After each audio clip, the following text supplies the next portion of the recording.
first address, the Finance Minister is expected to outline the government's fiscal priorities, including how public funds will be allocated across critical sectors, such as health, education, national security, and infrastructure. The budget debate also serves as a crucial opportunity for the government to reflect on its performance over the past fiscal year, evaluate progress towards previously set targets, and assess how effectively it has managed the country's finances. Another key element of the opening presentation is the explanation of the government's strategy for maintaining fiscal discipline while continuing to support economic expansion and job creation.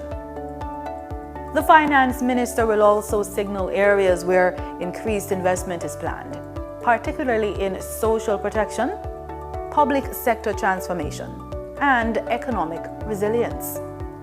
The opening presentation is important because it lays the foundation for the rest of the budget debate, which will continue over the coming weeks, with contributions from the opposition spokesman on finance, Julian Robinson, on March 12, Leader of the Opposition, Mark Golding, on March 17, Prime Minister Dr. Andrew Holness on March 19, and the closing remarks by Minister Williams on March 24. And that's what's on the agenda. But before we go, here are a few things you should bear in mind if you plan to attend the session at Gordon House. No visitor shall create any act of disorder within the precincts of the House. No visitor shall be admitted to the House without first obtaining an admission card. Visitors who remain within the precincts of the House during a suspension of the session are asked to keep silent. No photography, videography, or sketching of the proceedings is allowed, unless so authorized by the presiding officer. It's almost time to go to the main event, but before that, let's get the answer to the trivia question. We asked, the national budget is prepared by the Prime Minister. True or false? It's false. The budget is prepared by the public service. The national budget is the government's expenditure and revenue estimates, and it's presented for parliamentary approval at the start of each financial year. According to the Ministry of Finance, the budget is organized into what is termed as heads of estimates, and it reflects the government's development policies and priorities. Now over to the proceedings.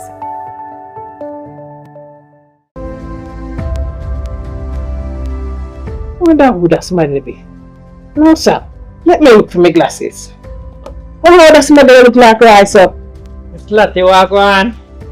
Me glad for see you, right? Although things never go on for you, America, me glad say you there. Yeah. Lift your head high. Yeah. Stay out of trouble. Yeah. And you can have a fresh start back home. Alright, Mr. D. Thanks, you hear? Let's all work together for a fresh start back home. The following is brought to you by the Office of the Prime Minister. Yo, babes, why me I call you so much time and I not get you? Sorry me lick you again yesterday. Yo, me know me mess up, but I can't wear them something there road and I expect me to react. I know me jealous and fool and easy to lose my temper, but call me back here. Still not get tired. Hey, girl, think me have to call your phone? You know who you deal with? You think I want to lick me again next time? Eh? It doesn't have to be this way. You can leave an abusive relationship. Just call 876-553-0372. We will help you.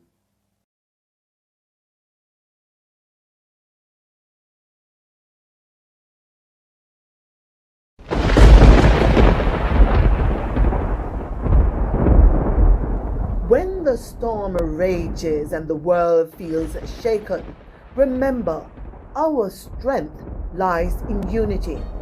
It's in coming together, sharing hope, and standing shoulder to shoulder that we find resilience. Every act of kindness, Every word of encouragement builds a brighter tomorrow. We are stronger as one. Our courage, compassion, and hope will light the way forward. Together we rise.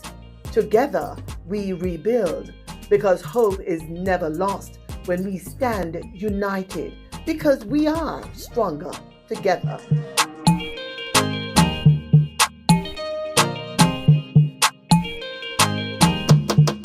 Peace begins with us. Every act of kindness, every step towards understanding brings us closer to a brighter tomorrow. Let's choose unity, compassion, and hope. Together, we can build a future where peace reigns. Brighter tomorrow starting today.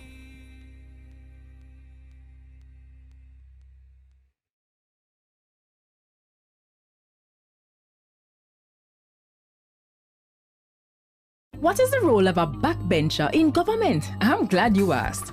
They're members of parliament who are not appointed to cabinet. So they sit in the back of the legislature and they apply pressure. They examine what government legislates, participate in parliament debates, raise issues and advocate and question chamber when things don't look straight. Backbenchers represent the constituents in parliament. Backbenchers oversee the interests of citizens, you and me. But how can they be agents of government accountability after them no hold no portfolio? And them and a minister? No. So then how can they facilitate government transparency? And the next thing, them and a front bencher. So how them affect me? You see, a lot of work is in committees. So these portfolio-free MPs with less dire responsibilities are more accessible to you and me. So they help with policy, but it helps if we engage them, you see. So they're not just in the back benches, but on the ground, in the trenches. Though in the back of parliament, we're at the front of their cause. So pause. Find your backbencher at jampja.org.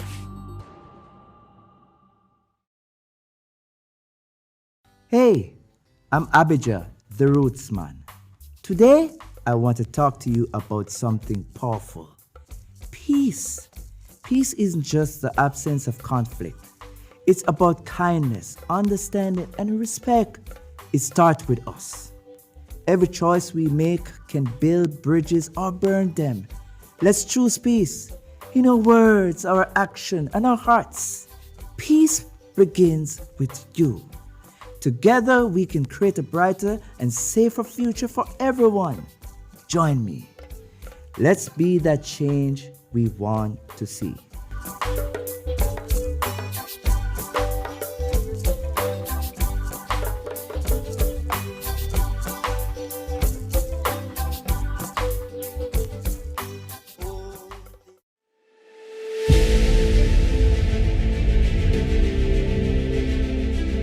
Are you an entrepreneur producing an excellent Jamaican product or service?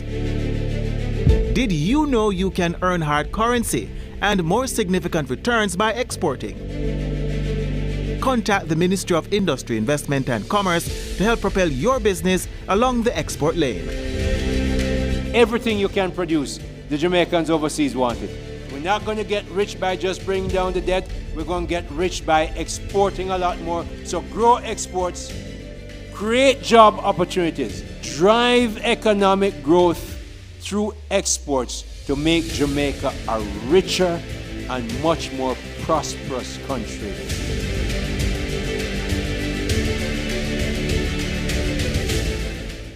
Every school is free of unhealthy, ultra-processed products. You know, those high in salt, fats, and sugar. If only that weren't a dream. The reality is that many children have an unhealthy diet at school, and 23% of them are overweight or obese. This can lead to hypertension, heart disease, and type 2 diabetes. Let's protect our children's right to health with a policy for schools that prevents unhealthy food marketing and ensures access to nutritious foods. The time is now. Let's implement the National School Nutrition Policy. A message from the Heart Foundation of Jamaica and partners. Cook it up and make we steam it. Fresh so me need it. Tilapia a real fish. Cook it up and make we roast it. Farm fresh so me need it. Tilapia a real fish. Grow smart at the best part. Food for thought, so me have to eat smart. Easy cash, fully net. A tilapia, so you don't know what's next. Cook it up and make we fry it. Fresh, so me need it. Tilapia, a real fish. Bring home the best in freshwater fish. High content of vitamin B3, protein and potassium. Tilapia, simple, healthy, delicious. So who keeps our taxpayer money in check? Well, the PAC and PAAC help watch over the country's budget. And one might sound like it just have an extra A, but they're way different. Here's how.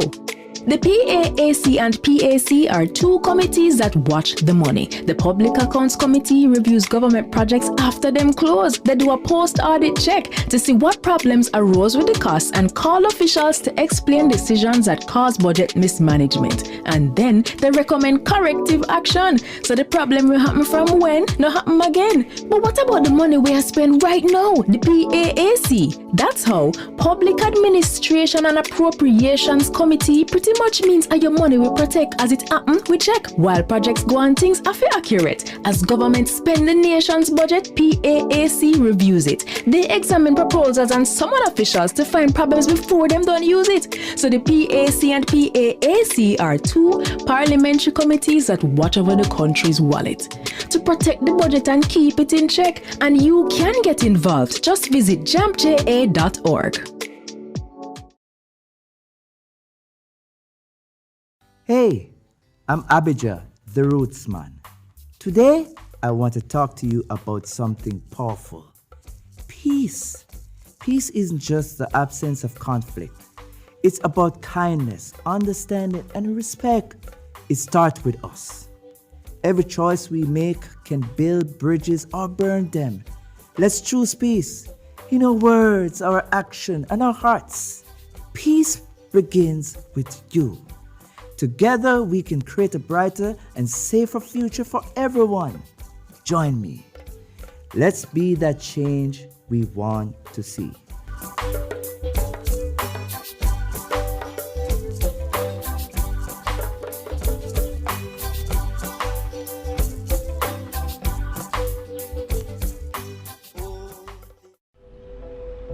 In Jamaica, there needs to be one law for all. Every member of this society, regardless of profession, finances, or the area you live in. I have some bad news. The company didn't get the contract? The money they paid us for it has gotten out. Are you serious? I'm afraid so, and I understand that there are going to be corruption charges. Minister, please come with us, sir. Breaking news. A senior politician and senior civil servant have been charged for corruption. Thank God not all of them stay, sir. Build integrity. One law for all. A message from NIA. Join the People's Station for the 4-part docuseries Building a Better Public Sector. Premiering Sunday, March 8 at 1 p.m. with a rebroadcast on Mondays at 9 p.m.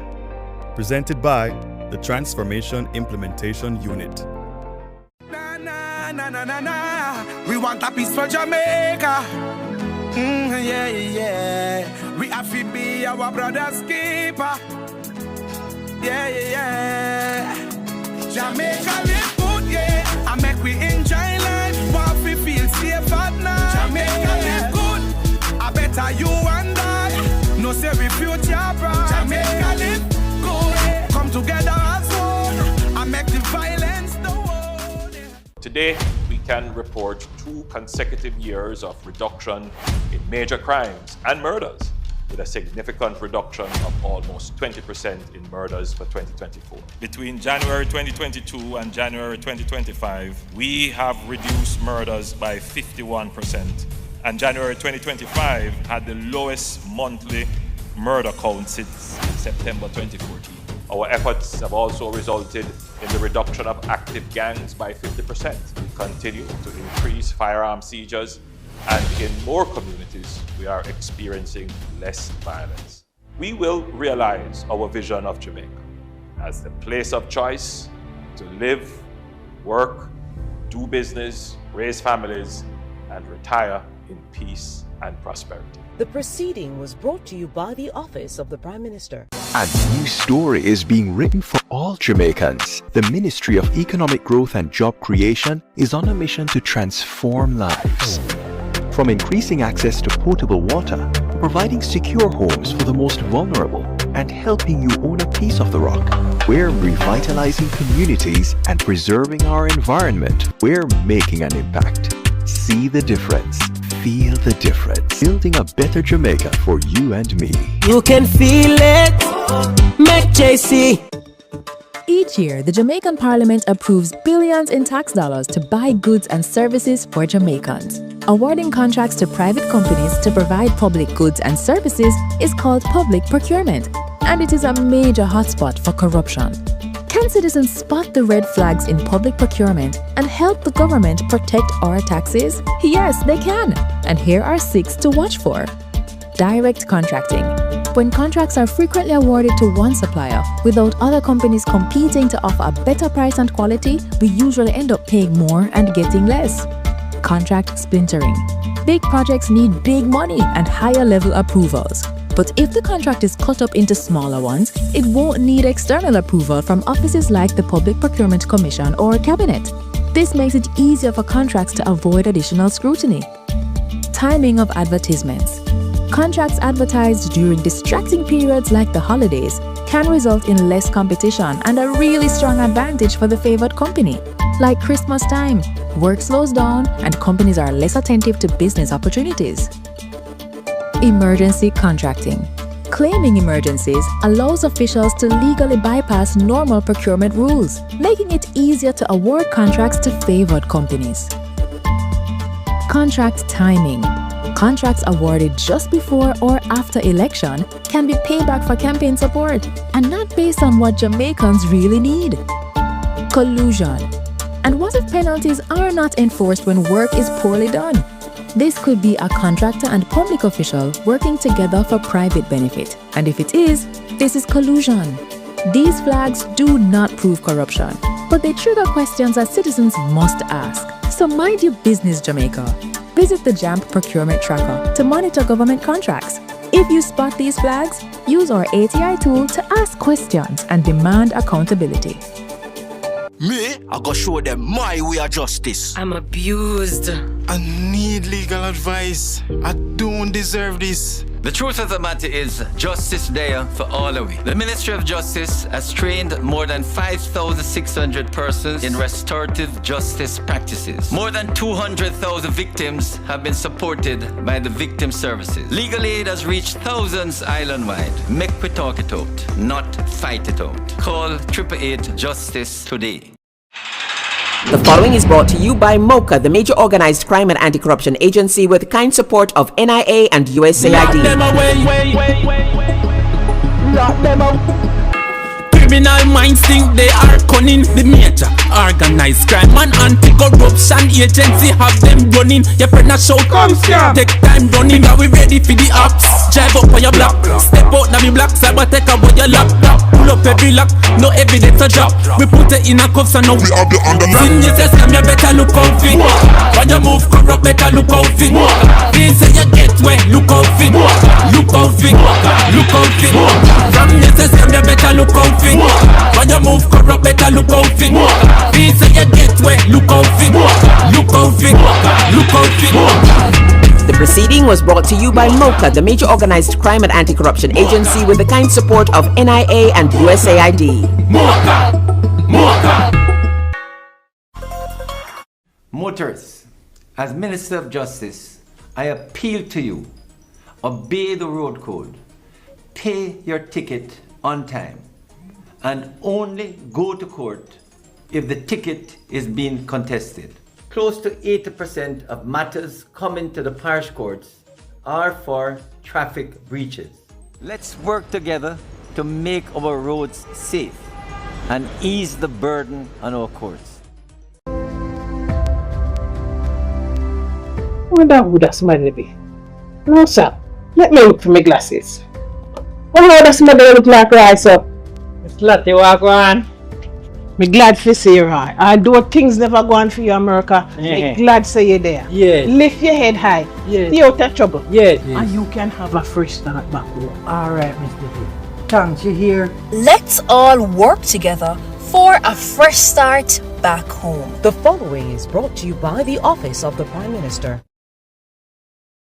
Today, we can report 2 consecutive years of reduction in major crimes and murders, with a significant reduction of almost 20% in murders for 2024. Between January 2022 and January 2025, we have reduced murders by 51%, and January 2025 had the lowest monthly murder count since September 2014. Our efforts have also resulted in the reduction of active gangs by 50%. We continue to increase firearm seizures, and in more communities, we are experiencing less violence. We will realize our vision of Jamaica as the place of choice to live, work, do business, raise families, and retire in peace and prosperity. The proceeding was brought to you by the Office of the Prime Minister.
Join the conversation focusing on Jamaica's development.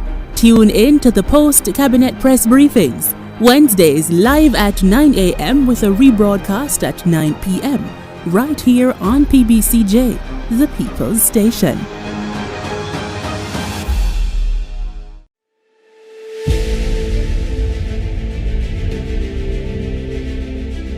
Are you an entrepreneur producing an excellent Jamaican product or service? Did you know you can earn hard currency and more significant returns by exporting? Contact the Ministry of Industry, Investment and Commerce to help propel your business along the export lane. Everything you can produce, the Jamaicans overseas want it.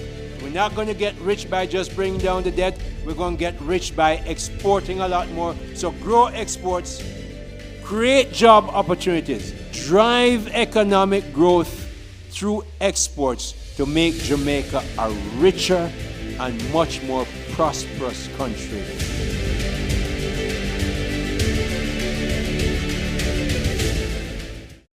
Embark on a journey to discover the truth that sets us free. Join us on Tomorrow's World, your weekly source of hope, answers, and divine insight.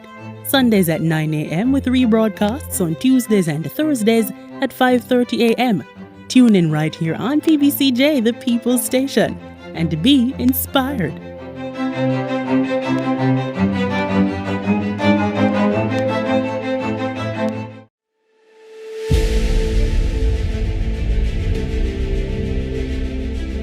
Are you an entrepreneur producing an excellent Jamaican product or service?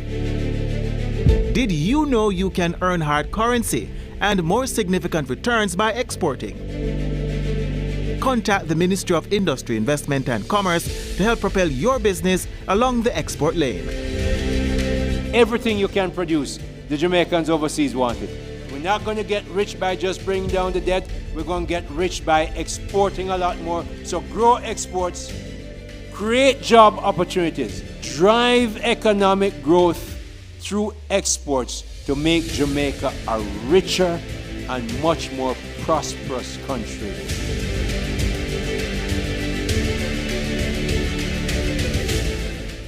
What can a little germs do?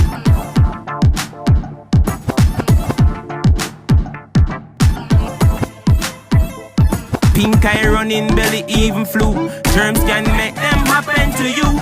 Put germs on our manners with these. Cover your mouth when you cough and sneeze. Always wash your hand with water and soap. Keep dirty hands from your eyes and your nose and your mouth. You don't want to be sick, take care. Practice every day, no germs around here. A message from the Ministry of Health. Most Jamaicans will tell you corruption in politics is deep-rooted, and that's just so it's said, and nothing can do about that.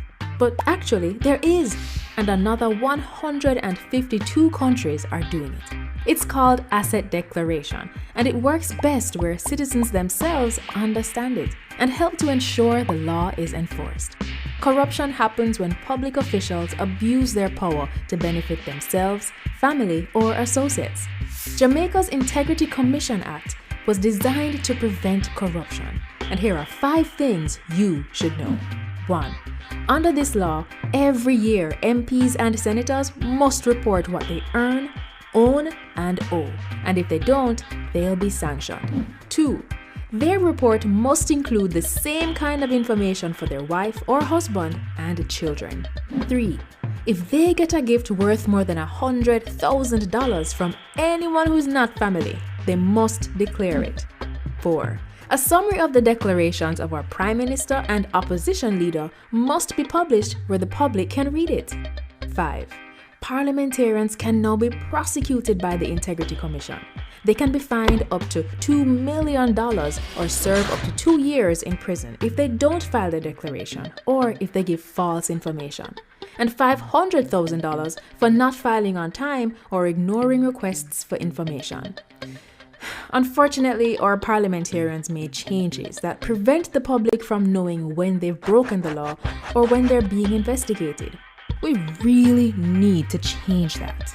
Visit jampja.org to find out more about the Act and to track if your MP is obeying this law. If they're not, JAMP's MP Tracker will help you write, tweet, or call your MP. Ask them, you submit your declaration yet?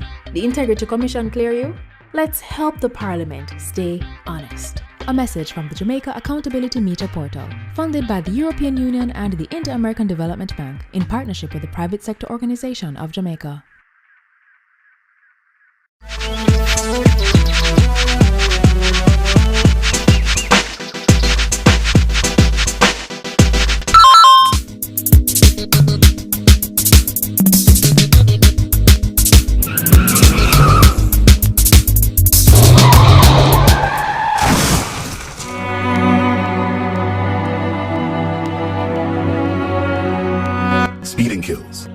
obey the speed limit. A message from the Road Safety Unit in the Ministry of Transport and Mining. Me, I go show them my way of justice. I'm abused.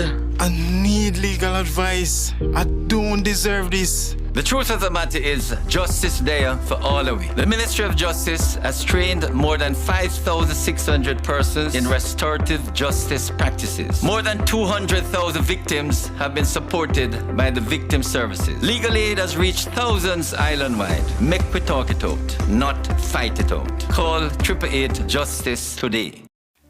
Welcome to PBCJ's coverage of the Lower House. I'm Simone Absalom Gale. The session will start with prayers, followed by a roll call of those in attendance. This is usually followed by questions and answers to questions, statements by ministers, items under public business, and private members' motions. But before we begin, let's try a parliamentary trivia question. True or false? The national budget is prepared by the Prime Minister. Get the answer at the end of this introduction. On the agenda in this session, the Minister of Finance and the Public Service, Fayval Williams, will be opening the National Budget Debate for the financial year 2026-2027. The budget debate typically follows months of intensive planning by financial experts. As the National Budget Debate gets underway, attention will be firmly fixed on the Finance Minister's opening presentation, a key moment that sets a tone for Jamaica's economic direction for the 2026-2027 financial year. During this first address, the Finance Minister is expected to outline the government's fiscal priorities, including how public funds will be allocated across critical sectors, such as health, education, national security, and infrastructure. The budget debate also serves as a crucial opportunity for the government to reflect on its performance over the past fiscal year, evaluate progress towards previously set targets, and assess how effectively it has managed the country's finances. Another key element of the opening presentation is the explanation of the government's strategy for maintaining fiscal discipline while continuing to support economic expansion and job creation. The Finance Minister will also signal areas where increased investment is planned, particularly in social protection, public sector transformation, and economic resilience. The opening presentation is important because it lays the foundation for the rest of the budget debate, which will continue over the coming weeks, with contributions from the opposition spokesman on finance, Julian Robinson, on March 12, leader of the opposition, Mark Golding, on March 17, Prime Minister Dr. Andrew Holness on March 19, and the closing remarks by Minister Williams on March 24. And that's what's on the agenda. But before we go, here are a few things you should bear in mind if you plan to attend the session at Gordon House. No visitor shall create any act of disorder within the precincts of the House. No visitor shall be admitted to the House without first obtaining an admission card.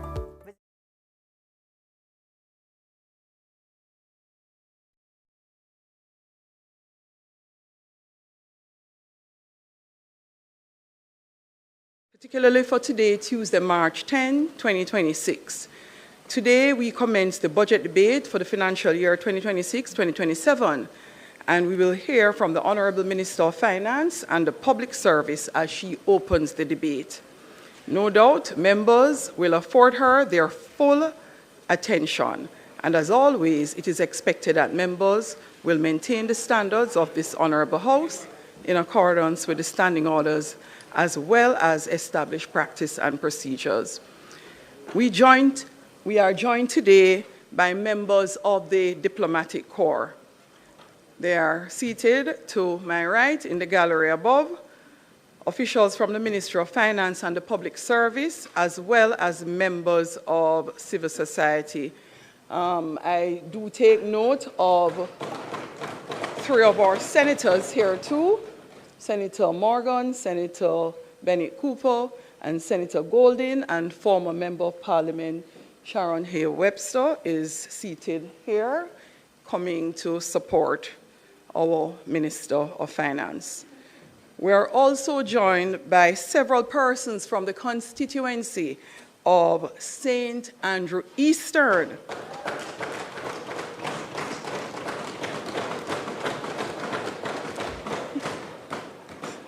I see them waving.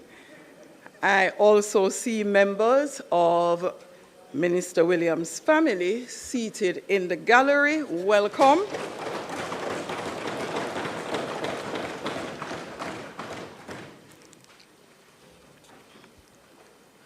I do believe I see Mr. Leo Williams, husband of Minister Williams, who is here today joining us to listen to her presentation.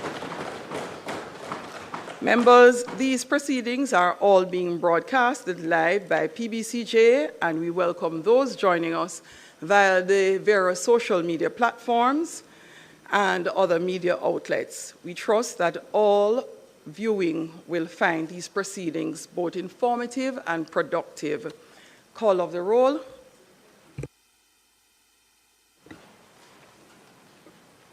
Mr. Clark. Mr. Green. Present. Dr. Holness. Dr. Chang. Mrs. Williams. Mr. Bartlett. Ms. Grange. Dr. Tufton. Mr. Mackenzie. Mr. Montague. Mr. Vaz. Mr. Chuck. Mr. Charles Jr., Mr. Morgan, Ambassador Marks, Mr. Matthew Samuda, Dr. Wheatley, Mr. Cuthbert Flynn, Mr. Terry Long, Mr. Witter, Mrs. Dalrymple Filbert, Ms. Morrison, Ms. Lee, Mr. Donovan Williams, Mr. Main, Ms. Crawford, Mr. Delroy Williams, Ms. Hamilton, Mr. Sivright, Mr. Azan, Mr. Brown, Dr. Brown Burke, Mr. Buchanan, Mr. Bunting, Ms. Burchell, Dr. Campbell, Mr. Cousins, Mr. Crawford, Ms. Daly, Dr. Dawes,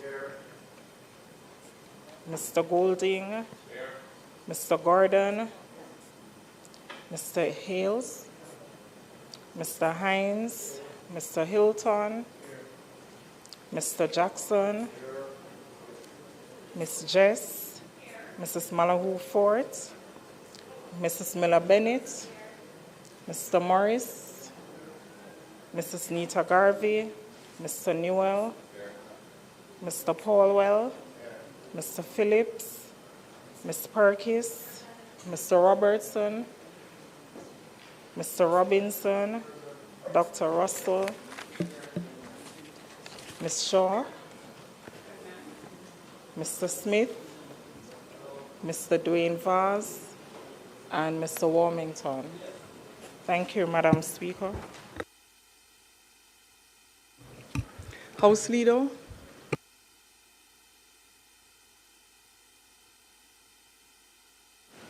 Thank you, Madam Speaker. We do have some preliminaries, so we will go through the agenda as outlined, and then we will get into the budget debate.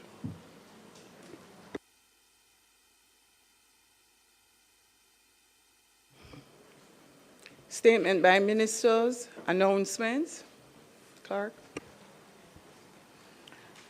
Laid on the table of the House are the following: Annual report and statement of accounts of the Banana Board for the year ended December 31, 2022, and its related ministry paper numbered 18 of 2026 entitled Annual Report and Statement of Accounts of the Banana Board for the year ended December 31, 2022.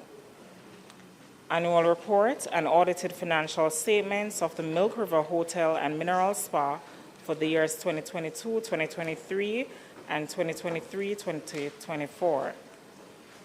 Annual Report and Audited Financial Statements of the Culture, Health, Arts, Sports and Education Chase Fund for the financial year 2024-2025. Annual Report and Audited Financial Statements of the National Housing Trust for the year 2024-2025. Annual Report and Audited Financial Statements of the Jamaica Special Economic Zone Authority for the year 2019-2020. Annual Report and Audited Financial Statements of the Bank of Jamaica for the year 2025. Annual Report of the Overseas Examination Commission for the year 2016-2017. Auditor General's Department, Assessment of Jamaica's Climate Response, dated February 2026. Auditor General's Department Performance Audit Report on Jamaica's progress towards implementation of key climate change adaptation actions and plans, dated February 2026. Independent Fiscal Commission's Economic and Fiscal Assessment Report, dated February 27, 2026. Integrity Commission's investigation report into concerns that the following officers, formerly employed to the Betting, Gaming and Lotteries Commission, failed to file their statutory declarations with the Commission for the year 2023, contrary to the law. Mr. Maurice Thompson, Director of Licensing and Registration, and Mr. Floyd Thompson as Senior Inspector. Integrity Commission's investigation report into concerns that the following officers employed to the Administrator General's Department failed to file their statutory declarations with the Commission for the year 2023, contrary to the law. Mr. Paul Simon, a Property Administrator, Mr. Rashane Clark, a Senior Case Officer, and Ms. Antonia Evans, a Senior Case Officer. Integrity Commission's investigation report into concerns that Ms. Tanisha Adams, an inspector formerly employed to the Early Childhood Commission, failed to file her statutory declaration with the Commission for the year 2023, contrary to the law. The Shipping Prevention of Garbage Pollution Regulations 2026 and its resolution under the Shipping Act. The Civil Service Establishment General Order 2026 and Resolution Parts 1 and 2 under the Civil Service Establishment Act. Head 17000, Ministry of Tourism for the year 2023-2024. The report of the Standing Finance Committee of the whole House of Representatives, consisting of all members of the House, on 1. The estimates of expenditure 2026-2027 for the financial year ending March 31, 2027. 2. The Jamaica Public Body's estimates of revenue and expenditure for the year ending March 2027. 3. The Tax Expenditure Statement 2026. 4. The Jamaica Mortgage Bank estimates of revenue and expenditure for the year ending March 2027. 5. The Government of Jamaica Medium-Term Debt Management Strategy for the financial year 2026-2027 to the financial year 2029-2030. The Public Sector Consolidated Estimates of Expenditure 2026-2027. 7. The Revenue Estimates 2026-2027. And finally, the Government of Jamaica Fiscal Policy Paper for the financial year 2026-2027. Thank you, Madam Speaker. Thank you. Bills brought from the Senate, petitions, papers, reports from committees. Minister Williams. Thank you, Madam Speaker.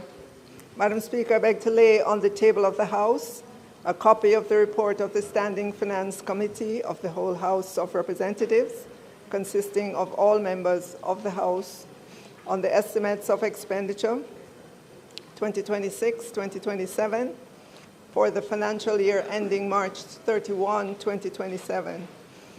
The Jamaica Public Body's estimates of revenue and expenditure for the year ending March 2027.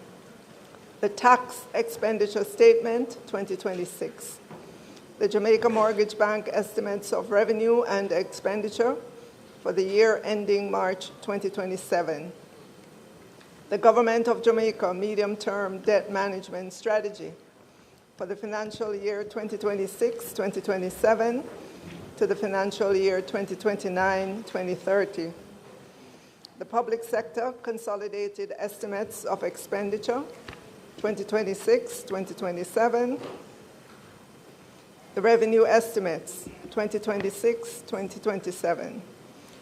The Government of Jamaica Fiscal Policy Paper for the financial year 2026-2027. Thank you, Madam Speaker.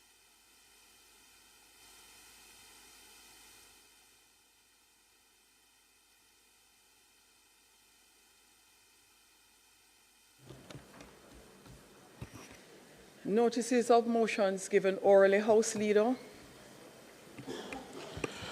Madam Speaker, I beg to give notice that at the next meeting of the House, the Minister of Science, Energy and Telecommunications will move the Shipping Prevention of Garbage Pollution Regulations 2026 resolution, whereas Section 457 of the Shipping Act, hereinafter referred to as the Act, provides that the Minister may make regulations for the purpose of giving effect to any international agreement or other international treaty, instrument relating to shipping or the prevention of pollution of the marine environment to which Jamaica is a party, and whereas Section 457 of the Act provides that regulations made thereunder shall be subject to affirmative resolution, and whereas on the 29th day of January 2026, the Minister made the Shipping Prevention of Garbage Pollution Regulations 2026 for the purpose of giving effect to Annex 5 of the International Convention for the Prevention of Pollution from Ships 1973 as modified by the Protocol of 1978 and the Protocol of 1997. Now therefore be it resolved by this Honourable House as follows. The resolution may be cited as the Shipping Prevention of Garbage Pollution Regulations 2026 resolution and the Shipping Prevention of Garbage Pollution Regulations 2026, which were laid on the table of the House on the 10th day of March 2026, are affirmed. Madam Speaker, I beg to give notice that at the next meeting of the House, the Minister of Finance and the Public Service will move the Civil Service Establishment General Order 2026 resolution, whereas Section 3.1 of the Civil Service Establishment Act, hereinafter referred to as the Act, provides that subject to the provisions of the Constitution of Jamaica related to the holders of public offices and of this Act, the power to constitute or abolish offices in the public service shall be exercised by the Minister by order, and whereas Section 3.2 of the Act provides that an order made under Section 3 of the Act may, from time to time, determine the numbers of any office specified thereunder, determine the emoluments to be attached to any office, and make such incidental, consequential, and supplemental provisions as the Minister thinks necessary or expedient to give full effect to the order. And whereas Section 3.3 of the Act provides that an order made under Section 3 of the Act may provide that it shall have effect from such date not earlier than the 1st day of February 1976, as may be specified therein, and whereas Section 3.4 of the Act provides that an order made under Section 3 of the Act shall be subject to affirmative resolution of the House of Representatives, and whereas on the 13th day of January 2026, the Minister made the Civil Service Establishment General Order 2026, now therefore be resolved by this Honourable House as follows. 1. The resolution may be cited as the Civil Service Establishment General Order 2026 resolution, and 2. The Civil Service Establishment General Order 2026, which was laid on the table of the House on the 10th day of March 2026, is affirmed. Thank you, House Leader. Minister of Finance. Madam Speaker, I beg to give notice that at the next meeting of the House, I will move the following. Be it resolved that the report of the Standing Finance Committee of the whole House of Representatives, consisting of all members of the House, on the estimates of expenditure 2026-2027 for the financial year ending March 31, 2027. The Jamaica Public Body's estimates of revenues and expenditure for the year ending March 2027. The tax expenditure statement 2026. The Jamaica Mortgage Bank estimates of revenue and expenditure for the year ending March 2027. The Government of Jamaica Medium-Term Debt Management Strategy for the financial year 2026-2027 to the financial year 2029-2030. The Public Sector Consolidated Estimates of Expenditure 2026-2027. The Revenue Estimates 2026-2027.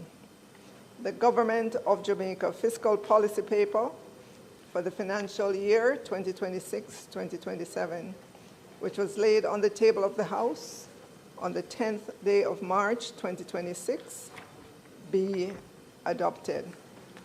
Madam Speaker, I further beg to give notice that at a later stage today, I will move for the suspension of the standing orders to enable me to take this motion.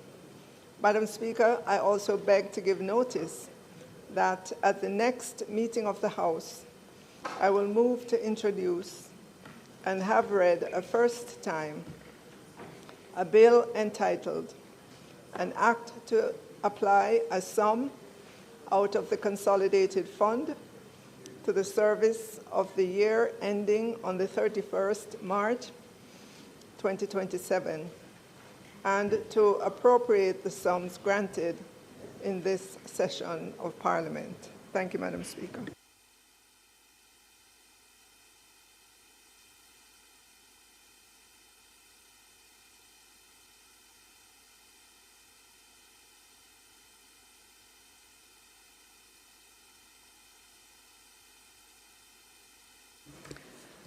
Questions and answers to questions. Motions that may be made at the commencement of public business requiring notice. Motions relating to the sitting of the House. Motions for leave to introduce bills. Presentation of bills without leave of the House first obtained. Minister of Finance. Madam Speaker, I now move for the suspension of the standing orders to enable me to take the motion regarding the report of the Standing Finance Committee, notice of which I gave earlier.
We will recommit presentation of bills without leave of the House first obtained. Public business, House Leader.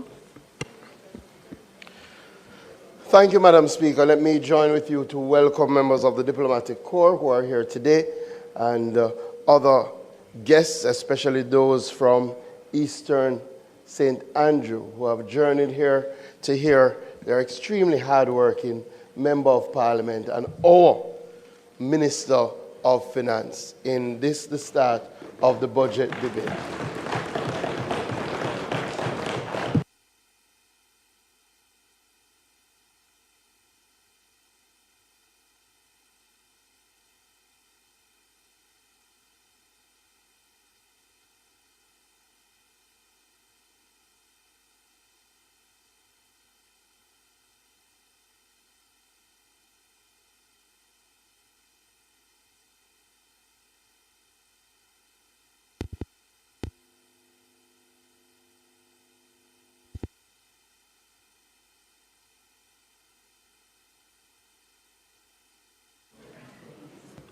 Minister of Finance. Madam Speaker, permission to speak from a seat other than my own.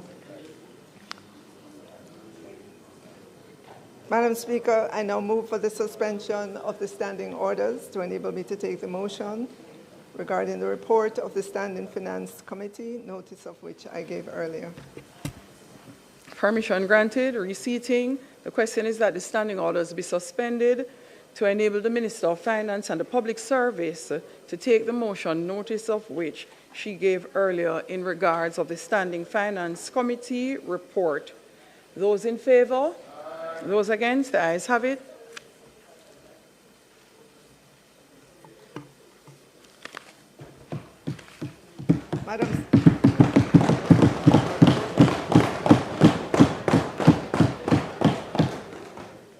Madam Speaker, we all know the subject of the budget debate is the appropriation bill, but before the debate commences, the report of the Standing Finance Committee tabled today must be adopted. Therefore, Madam Speaker, I now move that the motion for the adoption of the report of the Standing Finance Committee, notice of which I gave earlier, be approved. Thanks, Minister. The question is that the motion for the adoption of the report of the Standing Finance Committee be approved. Those in favor? Aye. Those against? The ayes have it. House Leader. Ready now, yeah? Having gone through the preliminaries, Madam Speaker, we are now ready for the Minister, the recommittal of the presentation of bills without leave of the House first obtained. Thank you, House Leader. The question is that we recommit the agenda item, presentation of bills without leave of the House first obtained. Those in favor? Aye. Those against? The ayes have it. Presentation of bills without leave of the House first obtained. Minister of Finance.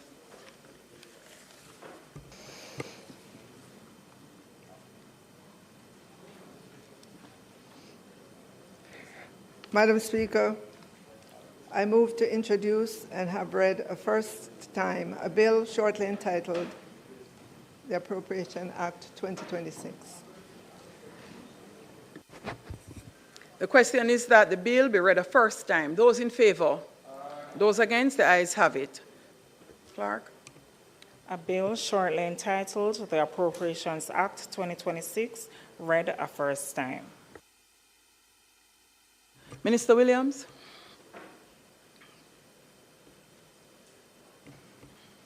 Madam Speaker, I beg to give notice of second reading of the bill.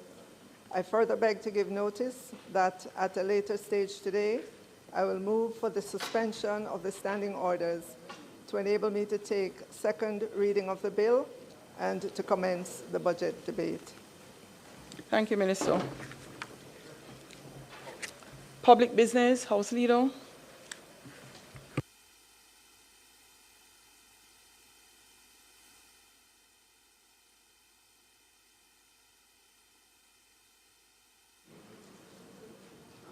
House Leader.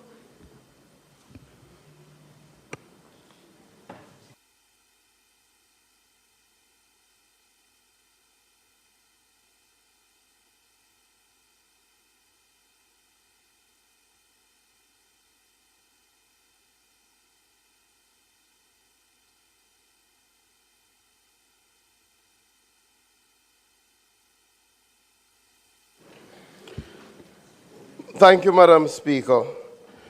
Again, it is good to reiterate that the budget debate is in relation to an act of Parliament, and as such, we have to go through those preliminaries. I now ask for the suspension of the standing order so that we can commence the budget debates, and also for the suspension of the time for the debate so that the Minister of Finance can present until the end of her presentation.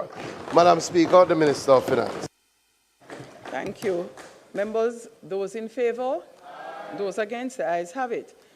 Please make again welcome to her feet the Minister of Finance and the Public Service.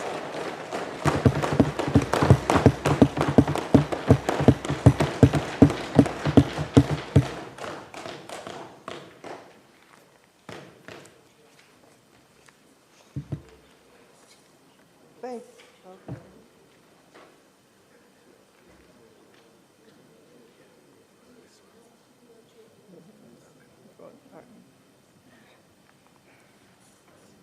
Thank you, Madam Speaker.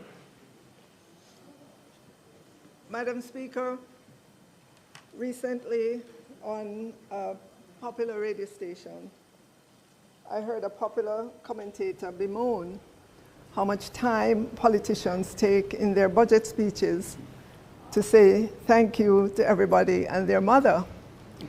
So I thought, Madam Speaker, that maybe this popular radio commentator won't mind if I take out of my speech the 6 pages of gratitude, thank you, and all the accolades I have for the commentator and the radio station, Madam Speaker. I just won't have that in my speech. Fun aside, Madam Speaker, let me thank my constituents who've given me the opportunity to stand in Parliament for a 3rd term.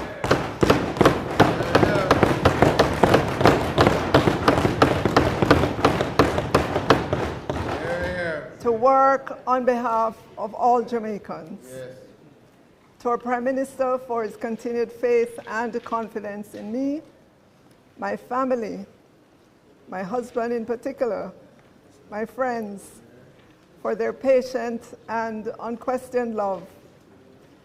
To those who toil on behalf of the country in our various ministries, departments, and agencies, especially at the Ministry of Finance and the Public Service, to where all roads lead. Thank you.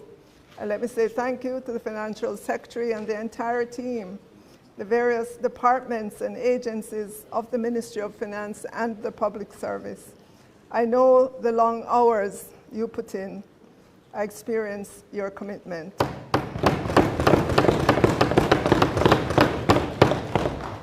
my CPOs, Jamaicans from all walks of life, who send me encouraging words, I appreciate you taking the time to lift me up.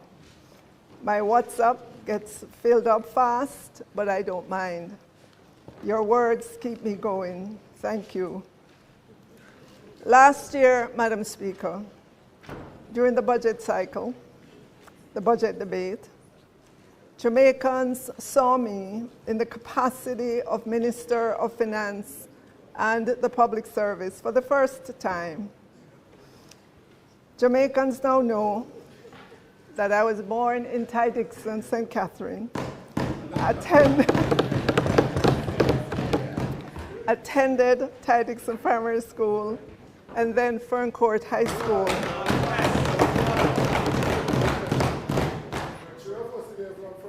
But Madam Speaker, what Jamaicans don't know is that my life's journey took me to the United States to join family. There, I had the good fortune to meet a wonderful Jamaican man at business school, at the Wharton Business School at the University of Pennsylvania. He's sitting in the gallery, Leo Williams.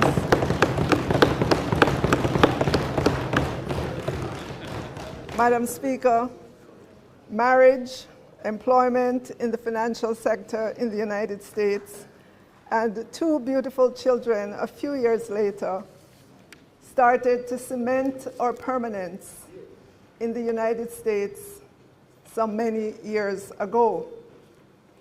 But a company in Jamaica, Madam Speaker, made an offer to my husband to come work for them in Jamaica. And so we packed up our belongings, saddled up our 2 children, and set sail for Jamaica. And the rest, they say, is history.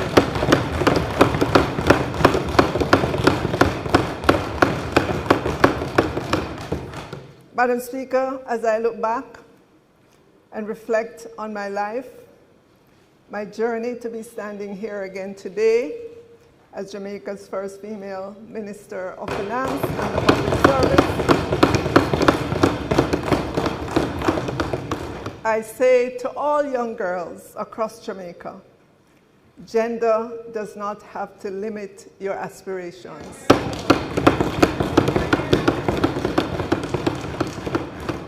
I know finance and politics have traditionally been male-dominated fields. To that I say, yes, that's a fact, not a barrier. So to all the young girls, I want you to see the fields of finance and politics as a challenge that you are more than equipped to honorably face. Never doubt your voice.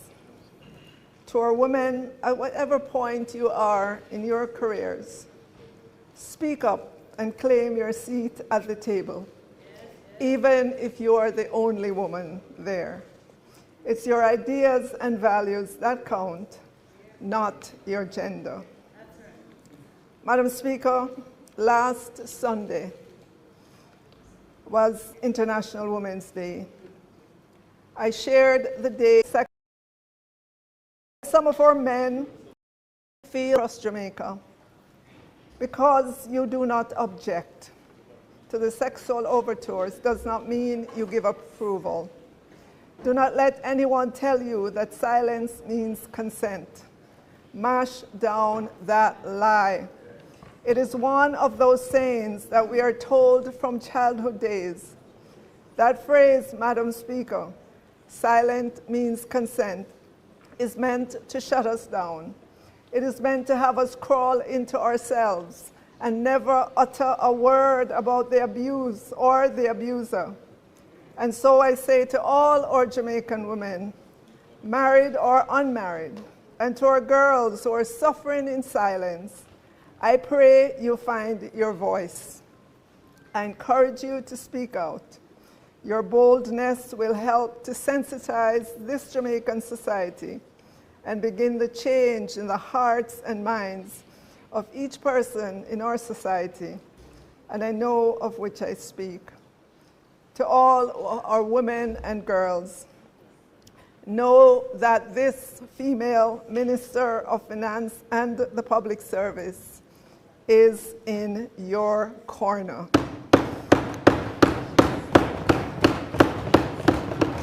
And so I say to you, even if no one believes your truth, still speak out. Madam Speaker, today I present the nation's budget for the new fiscal year, which starts on April 1, 2026, and ends on March 31, 2027. This new budget comes a little over 4 months after the Category 5 Hurricane Melissa, that at the last tally of the damage and loss left us with a bill of some US $12.2 billion, or 56.7% of our 2024 GDP, according to PIOJ's latest estimate. This budget is also being presented in the midst of a serious war that has sent oil prices soaring on the global market. Jamaica imports 100% of our oil, either as crude oil, which Petrojam refines, or as finished products. Petrojam projects its sales target at 12.22 million barrels for 2026.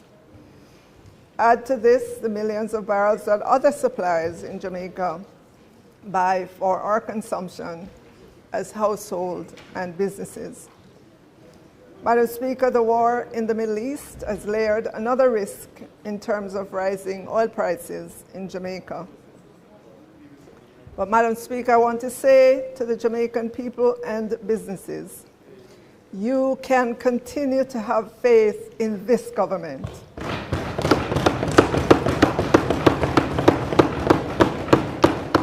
We have built the largest net international reserves of any government, Madam Speaker.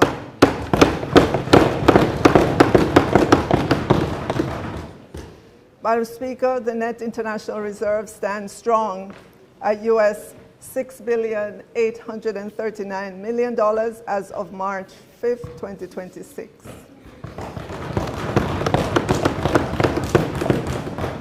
And Madam Speaker, if we take the gross rather than the net reserves and measure it in weeks of goods and services imports, that would be 36 weeks, based on the official figures that the Bank of Jamaica publishes. The global international benchmark is 12 weeks, meaning it's considered adequate for a country if its gross reserves covers 12 weeks of goods and services import. Jamaica has 36 weeks, Madam Speaker. Our NIR is strong. Our net international reserves is strong.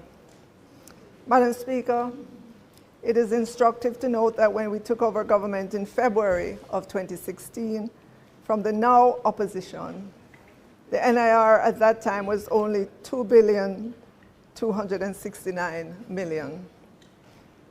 But then, Madam Speaker, that side over there has never had a history of having strong NIR. All of 1992 and 1993, they had negative net international reserves. We have worked, Madam Speaker, to ensure the net international reserves remain strong.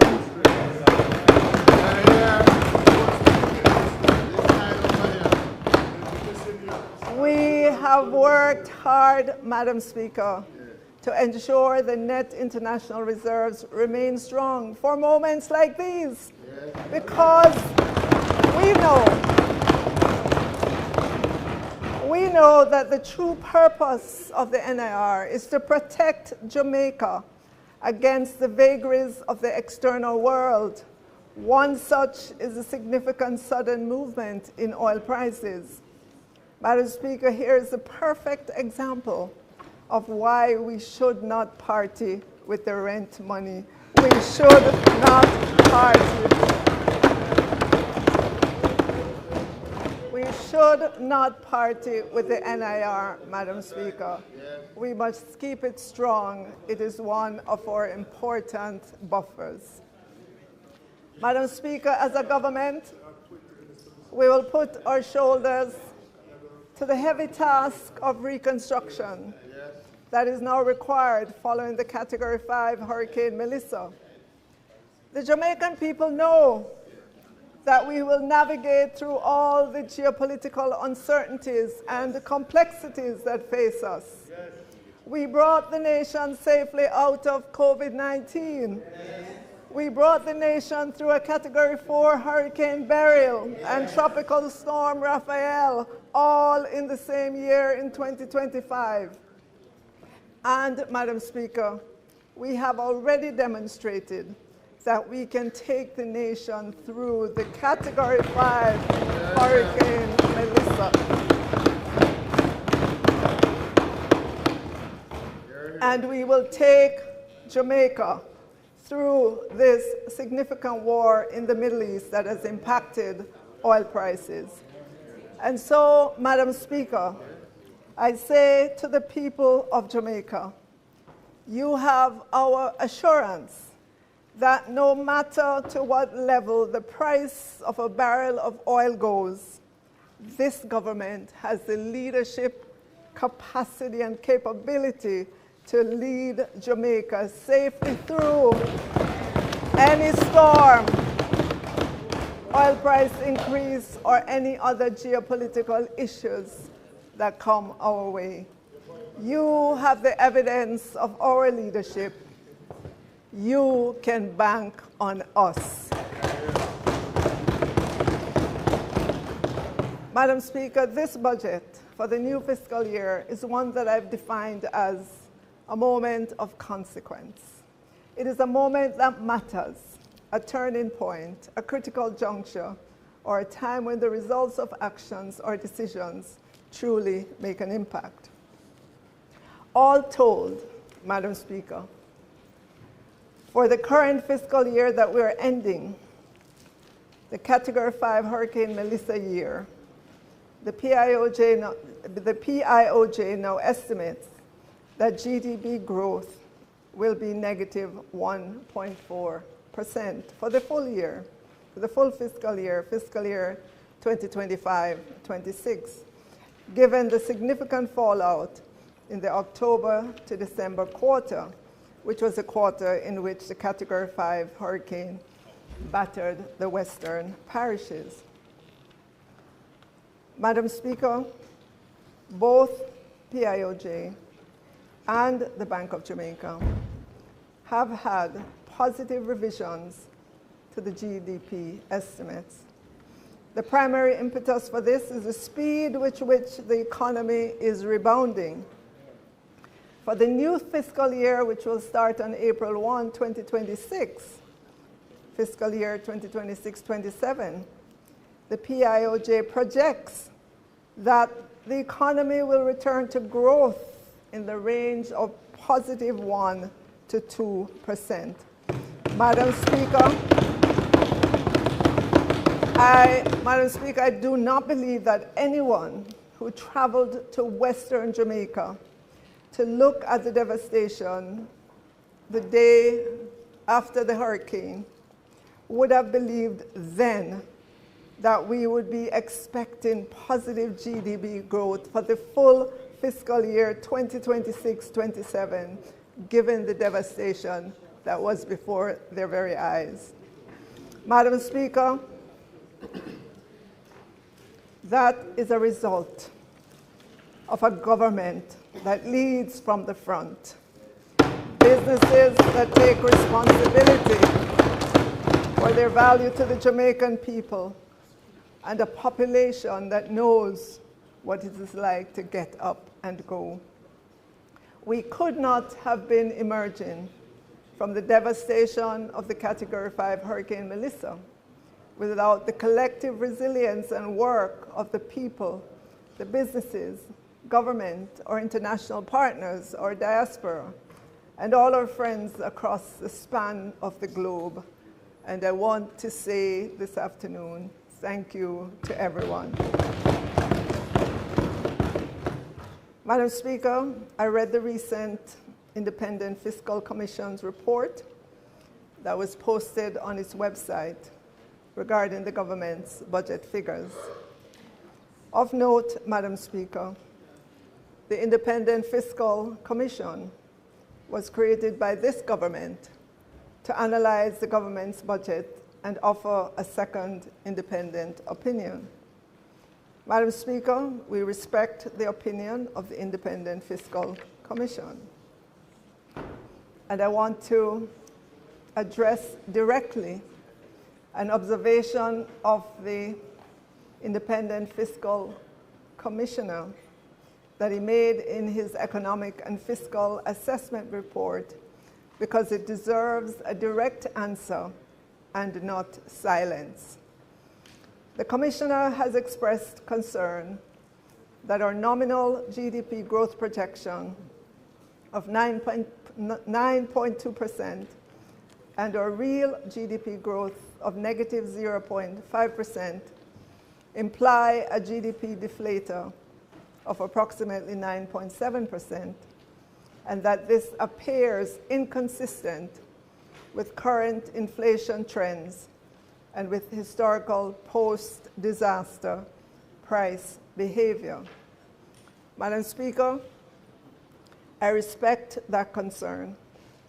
The Independent Fiscal Commission exists precisely to ask these questions, and this House and this country are better served when I answer them plainly. For context, Madam Speaker, the Consumer Price Index, or CPI, measures the change in the cost of living for consumers. This figure includes the cost of imports and the locally produced goods, while the GDP deflator measures how the prices of everything produced within Jamaica has changed. Madam Speaker, we're seeing significant increase in the cost of construction. Try buying some housing material.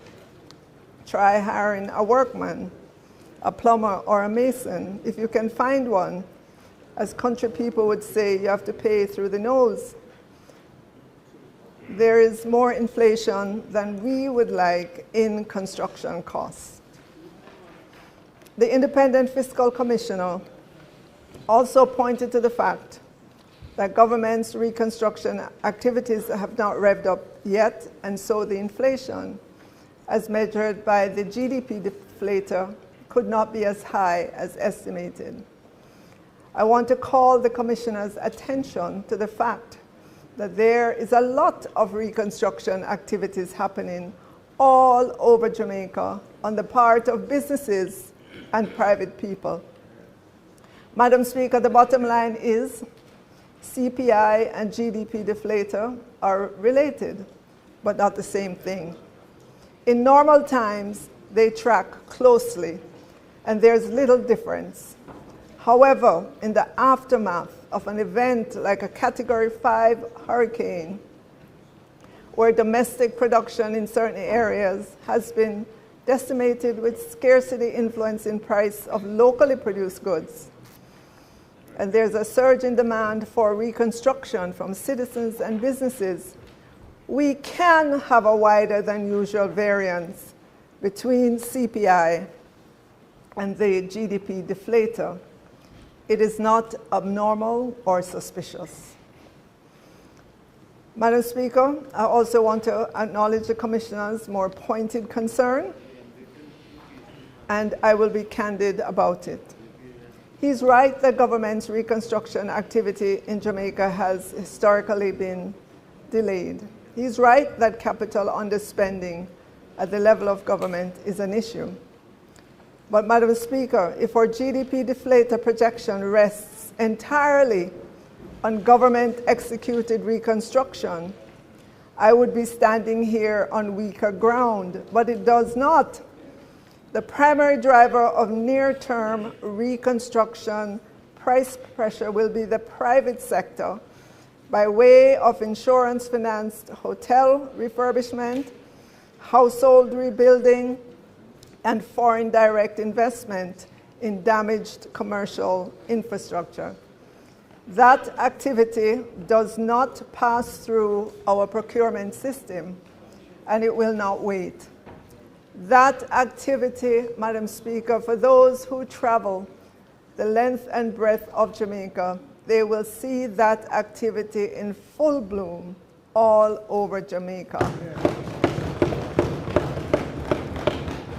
Madam Speaker, these two measures, CPI, which is a consumer price index, and GDP deflator, are related, but fundamentally distinct measures, and conflating them would itself be an error.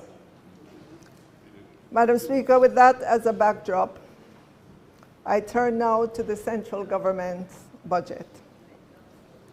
The central government's budget for fiscal year 2026-27 for recurrent and capital spending plus debt service, which includes interest payment and debt amortization, meaning we're paying back the debt, is 1,441,781,354,000.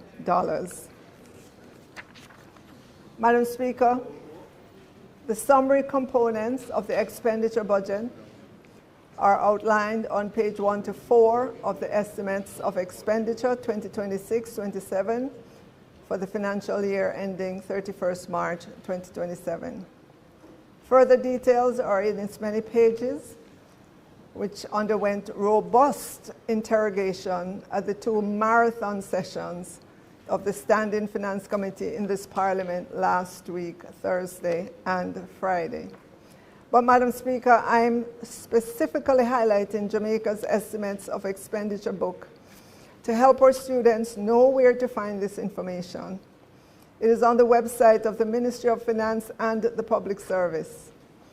And just for information to our students, in the same estimates of expenditure book, you'll also find the expenditure data for the past fiscal years, as well as the future fiscal years beyond fiscal year 2026-27, because we have to put forward projections or estimates for the fiscal years that make up the medium term, which goes to fiscal year 2029-30. Madam Speaker, of significance, the expenditure for the fiscal year we're ending includes $67 billion of Hurricane Melissa spending. $67 billion, Madam Speaker, of which $24.1 billion was the loan to JPS to accelerate the return of electricity.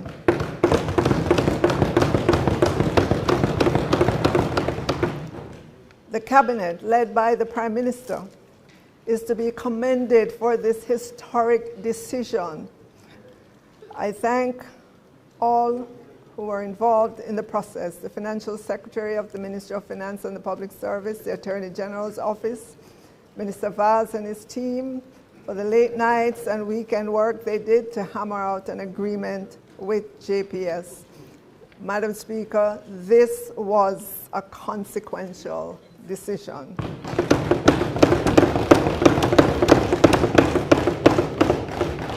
The Hurricane Melissa spend included $3.39 billion that went to Ministry of Tourism to support recovery of the tourism sector. The Development Bank of Jamaica received $3 billion for the M5 Business Recovery Program intended to accelerate Jamaica's economic recovery and strengthen resilience. Ministry of Water, Environment, Climate Change was allocated $3.25 billion to support NWC. Ministry of Labor and Social Security was allocated $11.2 billion, of which $10 billion was the grant to households under the Restoration of Owner or Occupant Family Shelter Program roofs to persons affected. There was also $155 million cash transfer for PATH recipients and $32 million for children with disability impacted by the hurricane. The Ministry of Education, Skills, Youth and Information was allocated $2.3 billion, Madam Speaker, to include $1 million to each of the 616 schools identified. The Ministry of Health and Wellness was allocated $2.3 billion for relief and recovery. The Ministry of Agriculture received $3 billion for relief and recovery within the agriculture and fisheries sector. $1.5 billion went to the Ministry of Energy, Transport and Telecommunication for its various departments and agencies. Ministry of Local Government and Community Development was allocated $4.6 billion for NSWMA pre- and post-hurricane cleanup, central government support to municipal corporations, and ODPEM post-relief efforts. Madam Speaker, there were some smaller amounts that are worth mentioning because of what they are going to do or what they have done. There was approximately in the budget, included in the budget, Madam Speaker, these are non-hurricane work that government must do in order to help government to work better. And there was $19 million for the backlog audit project. which is aimed at reducing the number of unaudited financial statements prepared by municipal corporations, some statutory bodies, executive agencies, and some internationally funded projects, as well as the annual appropriation accounts of ministries and departments. The Office of the Children's Advocate received $121 million for relocation. So did the Office of the Independent Commission of Investigations, $372 million. $1.86 billion for implementation for NITS, $1.5 billion for Rural Economic Development Initiative 2, $225 million for Integrated Community Development Project 2, $150 million for strengthening cybersecurity in Jamaica, to include expanding the pool of specialized cybersecurity professionals, $5.5 billion for maintenance of secondary roads, $760 million for the Hope Housing, and $50.3 billion for payment of pensions. Madam Speaker, on the other side of the ledger, the projected revenues and grants for the national budget is $1,083,532,300,000. This includes the revenue measures and the $11.4 billion from the NHT. These revenue measures, Madam Speaker, were announced in February when I tabled the fiscal policy papers and budget documents in Parliament, and I will speak more on these. Madam Speaker, I want to start with a special focus on MSMEs.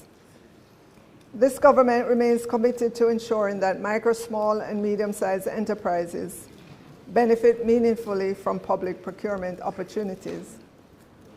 Through collaboration, the Ministry of Finance and the Public Service and the Public Procurement Commission, we're strengthening support for small businesses seeking to participate in government procurement. The Commission, the Public Procurement Commission, has already begun engaging the MSMEs to guide their members through the supplier registration process. A series of targeted engagements will continue to assist entrepreneurs in completing registration and understanding how to compete effectively for government contracts. In the upcoming financial year, we will also advance the implementation of the public procurement set-asides framework, which allows portion of government procurement to be reserved for Jamaican suppliers, including micro and small enterprises.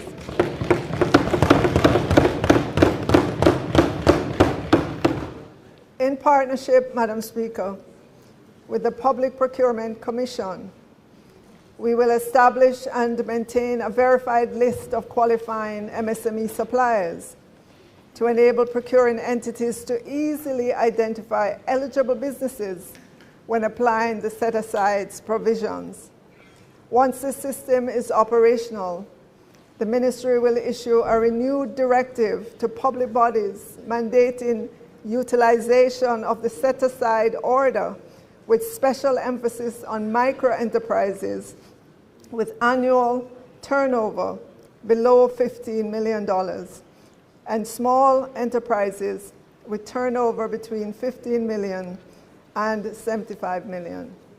At the same time, Madam Speaker, we will continue working with the Public Procurement Commission to simplify and streamline the supplier registration system so that businesses can more easily enter the public procurement market. These initiatives will ensure that government procurement not only delivers value for money, but also serves as a powerful tool for inclusive economic growth by opening more opportunities for Jamaican entrepreneurs to supply goods and services to the government. It was never repealed, but the systems mentioned in the government circular are not operational. Now that the Public Procurement Commission maintains a registry, I've already discussed with them taking over the role of verifying qualifying suppliers and maintaining the list of qualified MSMEs. There will, however, be a need for some website software changes, and the PPC will likely need some additional budgetary support to execute the changes. Madam Speaker, it is possible to get done in this new fiscal year. I know the PPC will need some support, and I am committed. Once the system is modified, a new circular will be issued focused on micro and small enterprises. Madam Speaker, the Public Procurement Set-Asides Order 2019 defines a medium enterprise as having a turnover of between 75 million and 425 million. A micro enterprise is having a turnover of less than 15 million, and small enterprises between 15 million to 75 million. I wholeheartedly believe we need to give plenty of hand-holding assistance to entities with turnover below $75 million to help them to navigate the complexities of the government's procurement system. The good news is no amendments are needed to the Act. It is the operationalization of the Act and regulations to which we must attend with haste. The SMEs can wait no longer.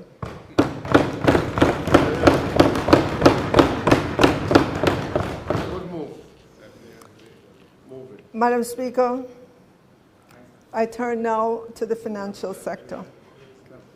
Looking forward, Madam Speaker, reconstruction and growth will require the collective efforts of all of us as citizens, as businesses, government, but especially the financial sector. I want to pause just to commend Jamaicans, especially the farmers and Minister Green. When you look across the economy, the farmers are doing their part. They did not sit around lamenting that, boy, in July of 2024, Beryl mashed we up. Then Tropical Storm Raphael in October of the same year lashed we with rain. Can't done, and by the time we plant up and start reaping again, bam, a Category 5 hurricane in October. No, our farmers got up and they ran back into the fields to start planting again.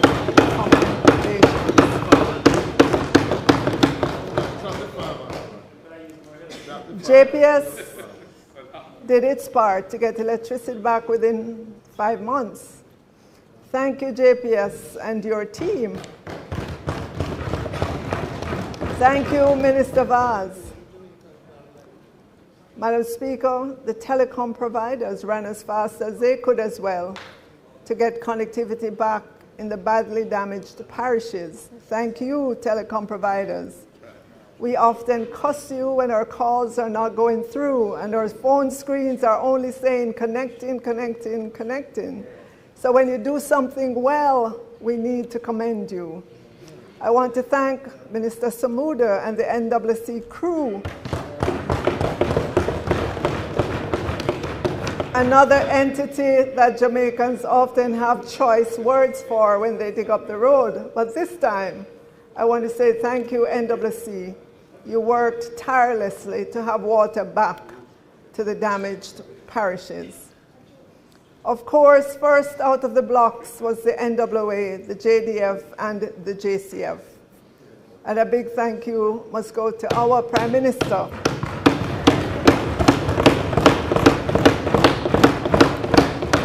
It must go to Minister Morgan as well, Dr. Hunter and team from NWA, Commissioner Blake and the many members of the JCF, Commander Wims Gorman and the dedicated women and men of the JDF and ODPEM.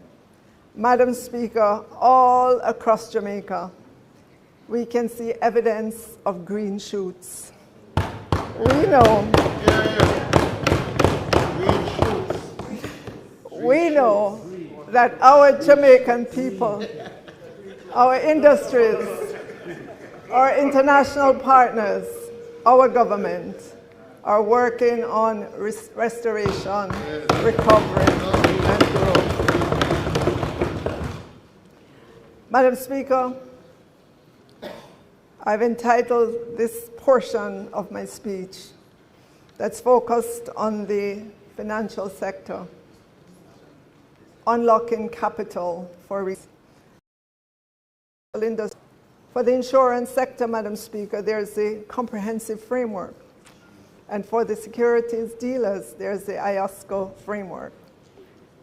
If you take a step back, Madam Speaker, and unemotionally assess the financial sector, you will conclude that our financial sector is at a more secure place based on many different factors.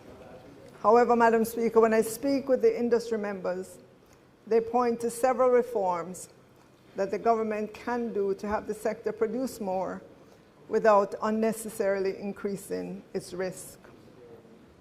That said, Madam Speaker, I've gathered a list of reforms that the financial sector has been asking for. And the segment of the financial sector to which I speak are the securities dealers, life insurance companies, and pension funds, those supervised by the FSC. So, Madam Speaker, the government will be beginning with a carefully calibrated package of regulatory reforms designed to mobilize pools of local institutional savings from pension funds and the life insurance sector so that they can play a greater yet prudentially governed role in financing infrastructure, housing, energy, and productive private sector investment. These measures are practical, evidence-based, and sequenced to protect financial stability while unlocking capital for growth. Let me start with pensions. The fund held in pensions accounts are long-dated and patient funds, with investors whose return horizons naturally align with the long-term national investment needs. At present, pension funds face a 5% limit of total assets for investment in the equity of private companies. This constraint has materially limited the ability of pension schemes to participate in local corporate and infrastructure financing. Beginning in the new fiscal year, we will begin a process aimed at increasing the percentage of their assets that they can invest in the equity of private companies. We anticipate that together with the Financial Services Commission, we will take a small but consequential step to increase the pension fund private asset limit from 5% of total assets to 7.5% of total assets.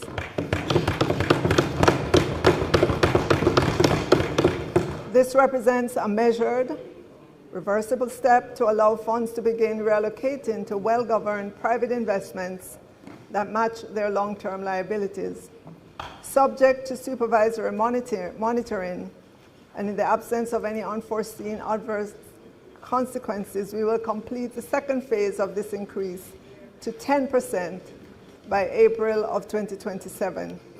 Madam Speaker, for an order of magnitude of this shift, as at the end of September 2025, pension funds held approximately $847 billion in invested assets, of which roughly $42.4 billion, based on the current 5% limited, is available for investment in the equity of private companies. Under the first phase of this change, an additional $21.2 billion of long-term capital will be allowed to be invested in private companies. Subject to supervisory monitoring, we will complete the second phase and raise the limit to 10%. Madam Speaker, that would be an there will be additional funds. Additionally, Madam Speaker, the pension industry has been asking for completion of Phase 2 since I arrived at the Ministry of Finance and the Public Service. And my commitment to the industry is to get Phase 2 done. No excuse, but were it not for intervening events of an election and Category 5 Hurricane Melissa, it would have been tabled. I know that further drafting instructions were sent to CPC recently. After this revision, the draft bill will need to go to the Attorney General's chambers, legal reform, and then back to the FSC. There's a companion bill that also needs tax review, TAJ's review. But what I can say to the pensions industry is I remain committed to seeing the passage of Phase 2. Madam Speaker, in the area of foreign currency denominated securities issued by locally domiciled issuers, we will also take steps to adjust the limit. At present, pension funds and life insurance companies face a 10% limit for investment in foreign assets. By early in the new fiscal year, working with the FSC and the BOJ, we should be in a position to increase the foreign asset limit for pension funds and insurance companies from 10% to 15% of total assets. Together with the regulators, we will simplify the regulations for the assets they are allowed to hold. The BOJ has advised that by June it will make adjustment to the limit and simplify the FX regulation. Of note, Madam Speaker, the additional 5% will be restricted to foreign currency denominated securities issued by locally domiciled issuers. This targeted change, to a large extent, preserves overall caps on external exposure while enabling pension funds to enhance their currency management and invest in high-quality local currency, local dollars investment. Madam Speaker, life insurance are another critical source of long-term capital. Under the current interpretation of Regulation 47 of the Insurance Regulation, insurers may invest in corporate debt only where multiple prescriptive conditions are fulfilled simultaneously. This effectively restricts insurance to publicly listed, rated, and collateralized securities. This de facto exclusion of many otherwise creditworthy domestic issuers constrains insurer investment returns and limits the development of the corporate debt market. Madam Speaker, what does this mean for private companies and the economy in general? It creates a meaningful new source of patient, long-dated, local financing under the two phases, given projected asset growth that can be deployed into corporate expansion, working capital, and project finance. For many mid-sized firms and infrastructure projects that face limited access to long-term bank credit, this represents an alternative funding channel with the potential for longer maturities and more competitive pricing.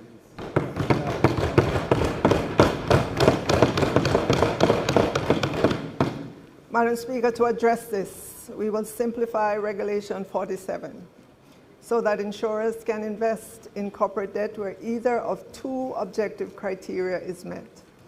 The revised framework will permit investments where instruments are secured by adequate collateral and bear fixed interest, or where instruments are issued, secured, or guaranteed by a solvent company assessed to be investment grade by a recognized rating provider, and that meets a 2x fixed charge earnings test over the prior 2 years. This change preserves important safeguards while expanding the investable universe and encouraging a deeper domestic corporate debt market.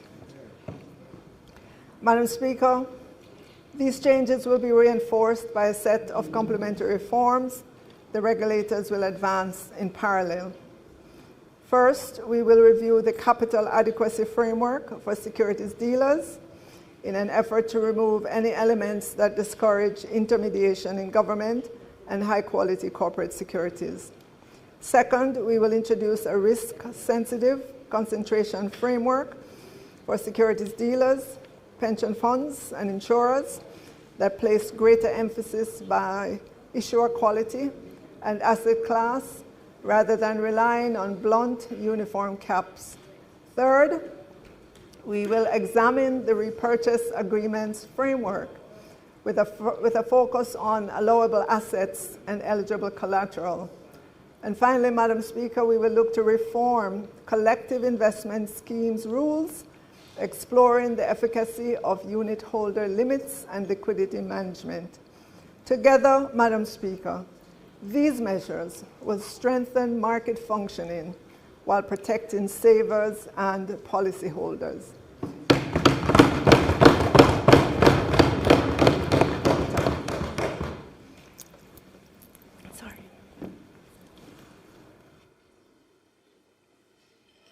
Taken together, Madam Speaker, these reforms seek to increase the flow of long-term domestic savings into productive investments, deepen our capital markets, improve price discovery and liquidity, and strengthen the capacity of pension funds and insurers to meet long-term obligations.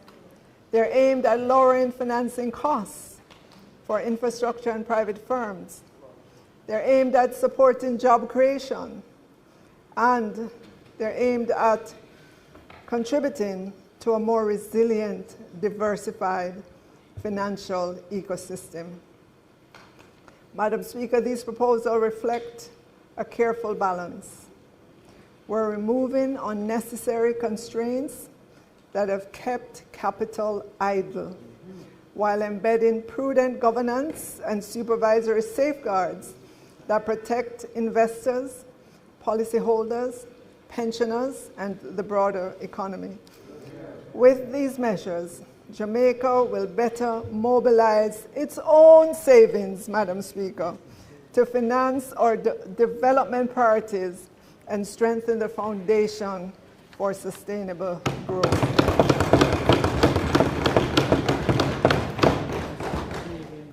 Right. Madam Speaker, the reform of the current primary dealers system remains a key strategic objective of the government, as well as a well-functioning primary dealers framework is essential to the continued development of the domestic debt market. The primary responsibility of primary dealers is to act as market makers, facilitating the trading of Government of Jamaica and Bank of Jamaica securities. This role supports secondary market liquidity, improves price discovery, reduces market and refinancing risk for the government, broadens the investor base for government and Bank of Jamaica securities, and ultimately, Madam Speaker, lowers the cost of funding for the government. During the upcoming fiscal year, the government will continue to engage the BOJ on the introduction of new types of instruments to have a more diverse suite of instruments in the portfolio. The introduction of new instruments is expected to improve liquidity and flexibility, allowing investors to match products to their cash flow needs and risk preferences, while offering the government more competitive funding options. New instruments may also enhance market resilience, stability, and financial depth, contributing again to the development of a robust domestic debt market. Madam Speaker, I know that ordinary Jamaicans who are focused on putting dinner on the table may not be conversant with fixed income trading platforms or the many reforms I have outlined or how it would affect their lives positively. But that is what governments must do: identify friction in the economy and solve it for the benefit of the people.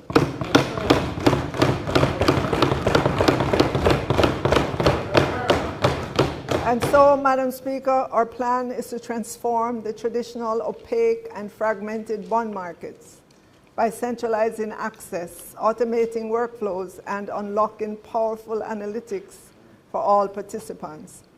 The fixed income trading platforms will establish a centralized and standardized framework for the listing, trading, and management of Government of Jamaica securities.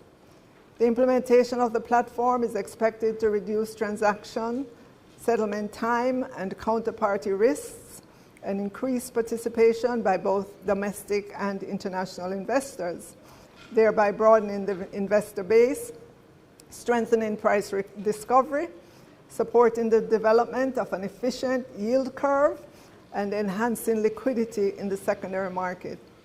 Other benefits that are anticipated to be derived from the implementation of the platform are enhanced trading efficiency, transparency, and overall market development within the domestic debt market.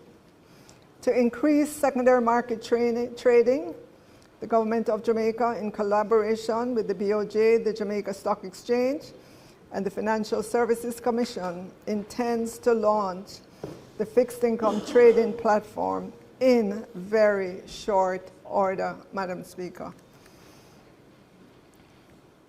Madam Speaker, all of these reforms that I've outlined for the financial sector have one aim, Madam Speaker, to make the financial sector work better for the Jamaican people and the businesses, full stop.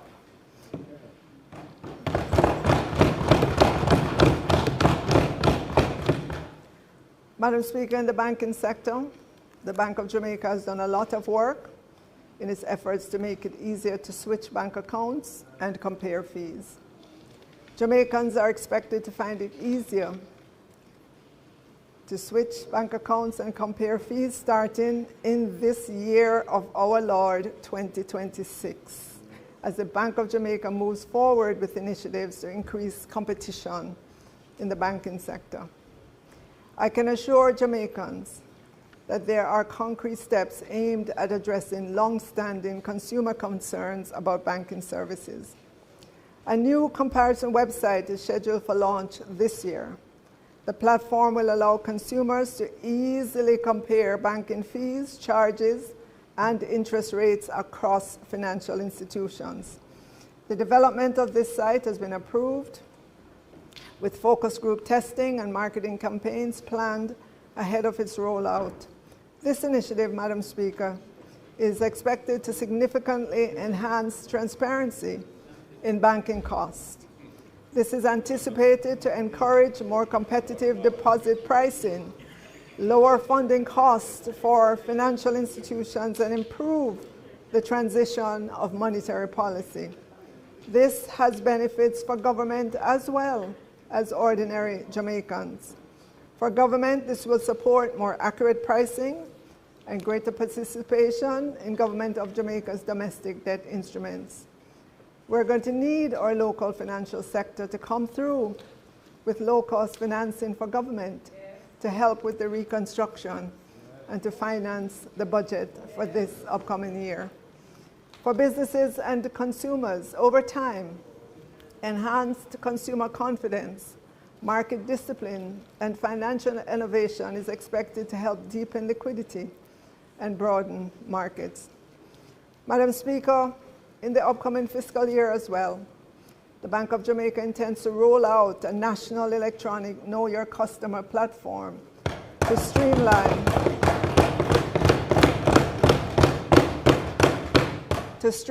and standardize the process of opening bank accounts. It will expand financial inclusion and reduce paperwork. The system will function as a secure, centralized digital gateway for identity verification and customer due diligence, enabling banks to onboard customers more efficiently through a single access point. The initiative is designed to fix existing Know Your Customer processes that the BOJ says are manual, repetitive, costly, and inefficient. This project has reached approximately 50% completion with vendor selection and implementation planning currently underway.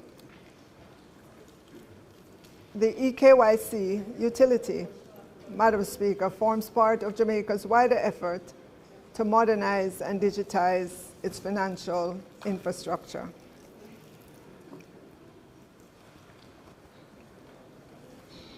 Madam Speaker, a modernized and digitized financial infrastructure can significantly strengthen financial markets by improving efficiency, transparency, and liquidity while reducing costs and risks.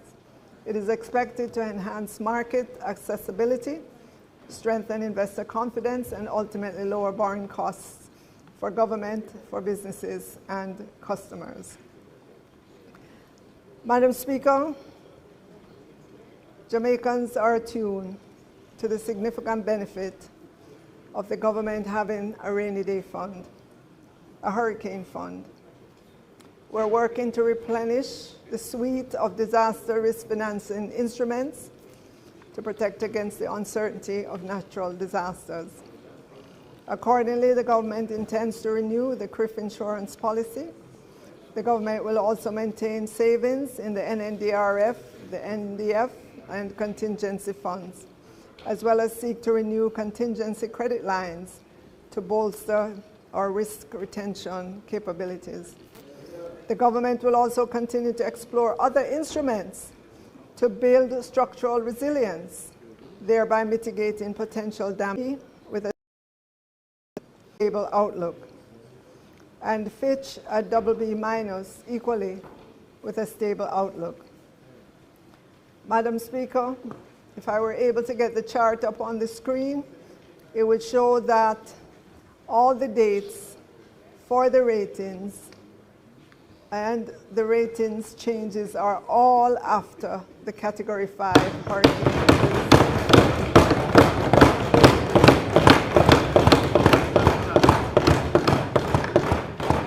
This is unprecedented.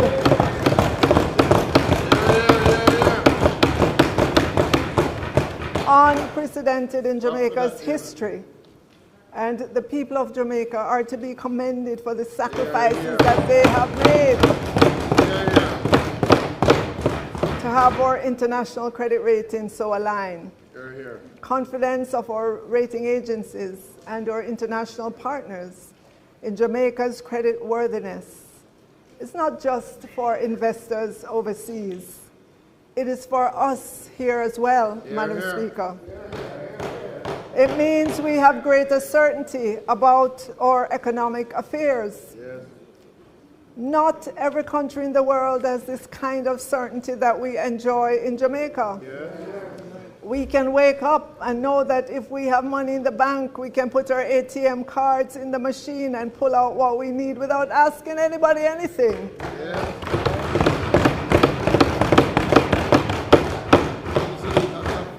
We know we have the freedom to travel.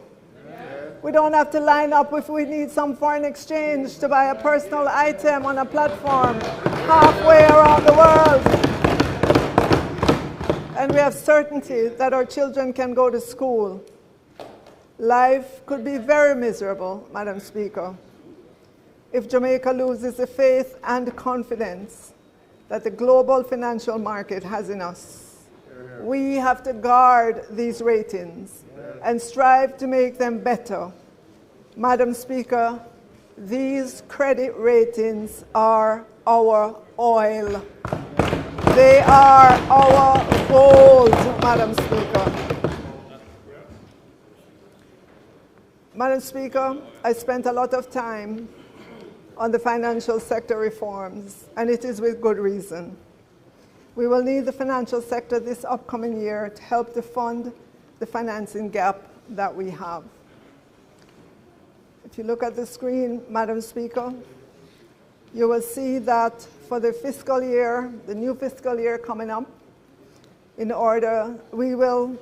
have a budget deficit, a fiscal deficit of $190.6 billion. We also have debt payment, and I'm sorry, there should be a parentheses around those numbers, of $167.6 billion. This gives us a total of $358.2 billion in terms of the total financing gap for this new fiscal year. In order to fund that, Madam Speaker, we will have to borrow $247 billion, and hence my focus on our financial sector and the many reforms to do so that they can easily help us to fund this gap. We have other flows, Madam Speaker, $7.2 billion, and we will fully close the gap with cash reserves of $103.9 billion.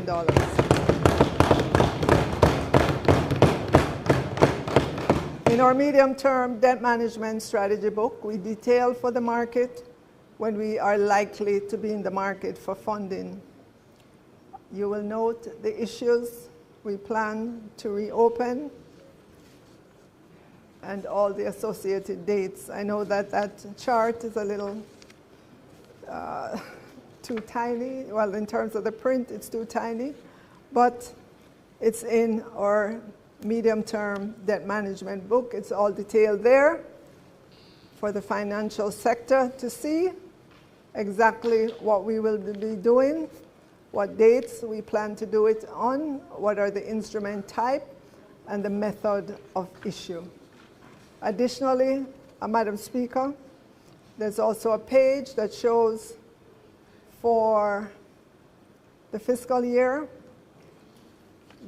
that we're in, how we will close that in terms of the proposed, the treasury bills that we have done already and those to come for that year.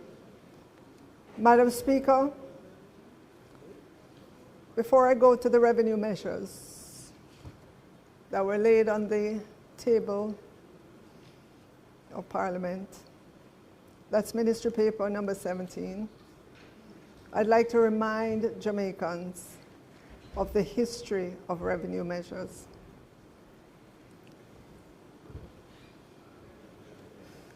And if I could get that chart, I'd speak to it. Madam Speaker, if you go back to 2012, you can see that every year, 2012, 2013, 2014, 2015, the PNP government of the day brought 19 billion of tax measures in fiscal year 2012, 15 billion in fiscal year 2013, 7 billion in fiscal year 2014, and 10 billion in fiscal year 2015. When we took over in 2016, with our promise to raise the threshold to 1.5, and we came in, we had to increase taxes, but we also offset those. Well, the increase in the threshold to 1.5 was offset with taxes. But Madam Speaker, for those looking on will tell you that it was revenue neutral. So, right. So fiscal 2018, 2019, no new net taxes. In fiscal 2020, we gave back taxes. That was the reverse. Reverse income taxes. In fiscal year 2021, no new taxes. In fiscal year 2022, no new taxes. In fiscal year 2023, no new taxes. Fiscal year 2024, no new taxes. Fiscal year 2025, no new taxes. Madam Speaker, this year, this new fiscal year, for the first time, this JLP administration has had to ask Jamaicans to pay more in SCT for cigarettes, non-alcoholic sweetened beverages, more SCT on liters of pure alcohol, more in environmental levy, tourism activities, and join a lot of other countries to get Jamaica's fair share of the digital world, reduction in duty concession allowance, and continued distribution from the NHG. This is the first time since 2016 that this government has had to ask Jamaicans to pay new taxes. Madam Speaker, I show this slide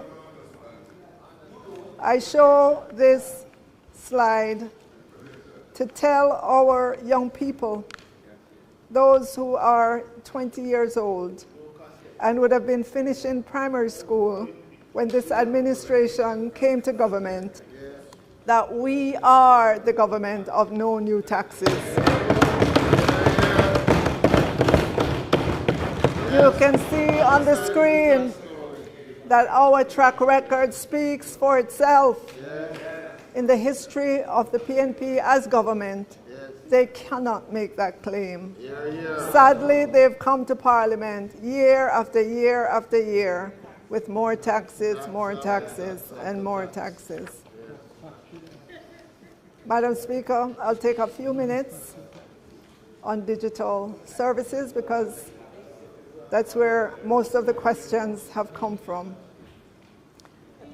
Taxing digital services ensures fairness, brings in much needed government revenues, keep our tax laws up to date with how people do business, and make sure big companies pay their share.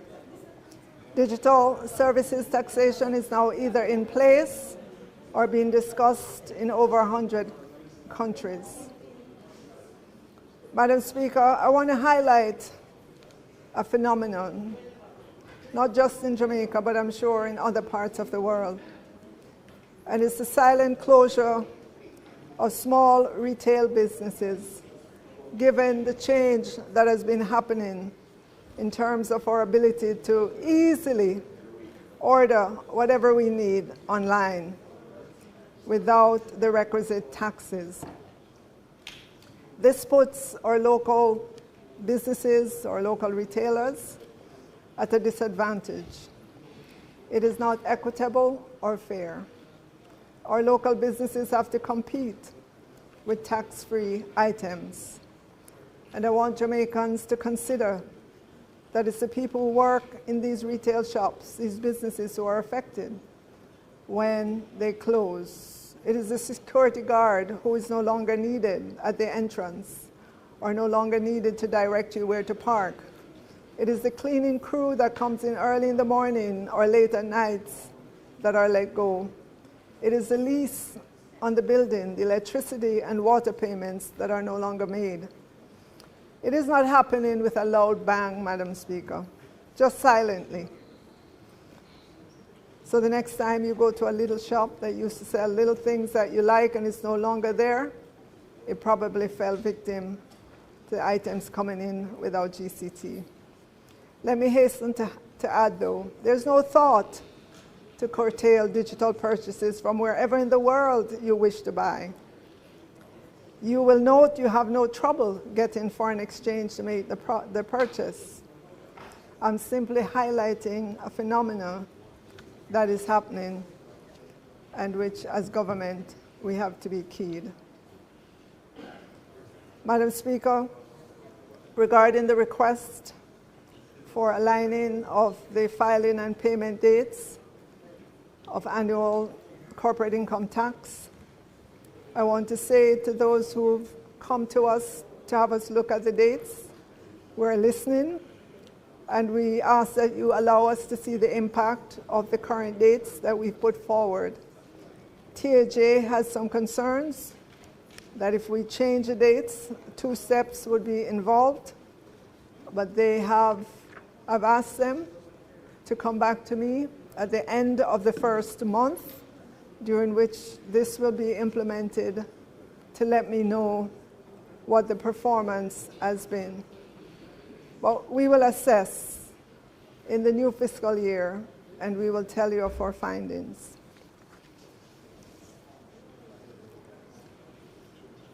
Madam Speaker, I want to say to Jamaicans, capturing our fair share of digital economy revenues is no longer just a good idea, it's essential. It helps diversify our revenue streams so that we are not so reliant on just a few sectors. It brings in much needed funds for our schools, our hospitals, infrastructure, and yes, for rebuilding after Hurricane Melissa. It ensures fairness. If local businesses pay taxes, so should foreign companies profiting from our market.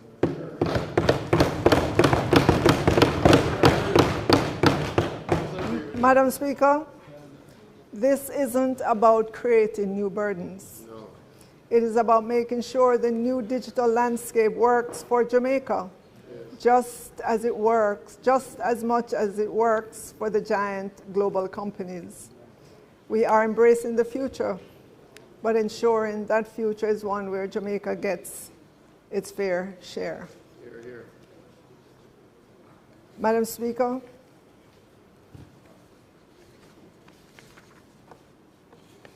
I've come to the end of my presentation.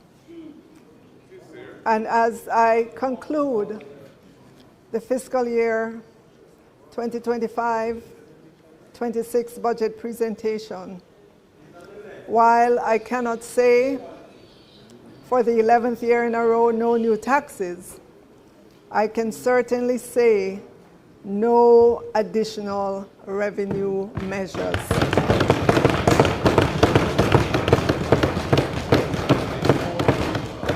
I will remind Jamaicans that come April 1, the new threshold takes effect, 1.9 million threshold.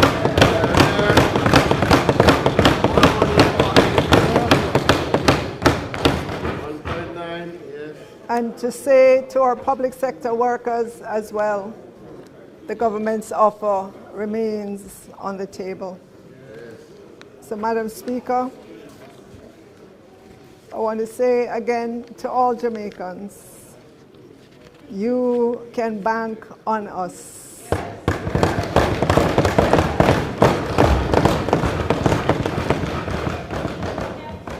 You have seen our performance, and we will take this nation safely through whatever the world throws at us, whatever the climate throws at us. We have the capability, we have the leadership to take Jamaica through any adversity.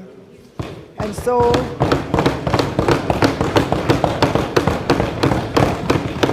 I want to say thank you to my constituents again, to my family who puts up with long nights, early mornings, gone on weekends, never seeing me. Thank you for your dedication and for your love. Madam Speaker, let me close by saying, may God bless Jamaica, land we love.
Yeah, gear it up. I'm surprised. I didn't expect it to. pleasant.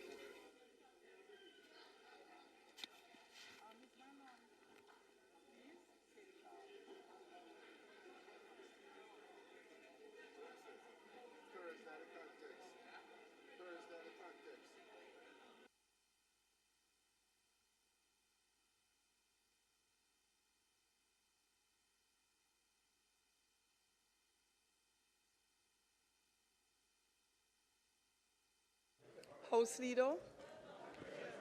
Madam Speaker, we thank the Minister of Finance for an excellent presentation, solid, competent.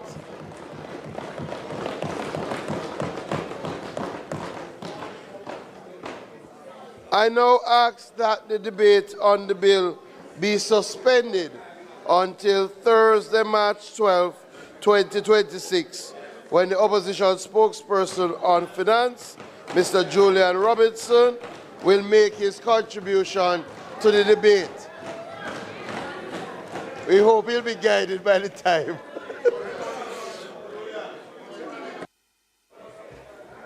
The question is that the debate on the bill be suspended until Thursday, March 12, 2026, when the opposition spokesman on finance, Mr. Julian Robinson, will make his contribution to the debate. Those in favour? Those against? The ayes have it. House Leader. There being no, is not intended. It is not intended to do any further business today. We may ask that the House be adjourned until Thursday. The question is that the House do now adjourn until this Thursday, March 12, 2026. Those in favour? Those against? The ayes have it. This Honourable House now stands adjourned.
We want a peace for Jamaica.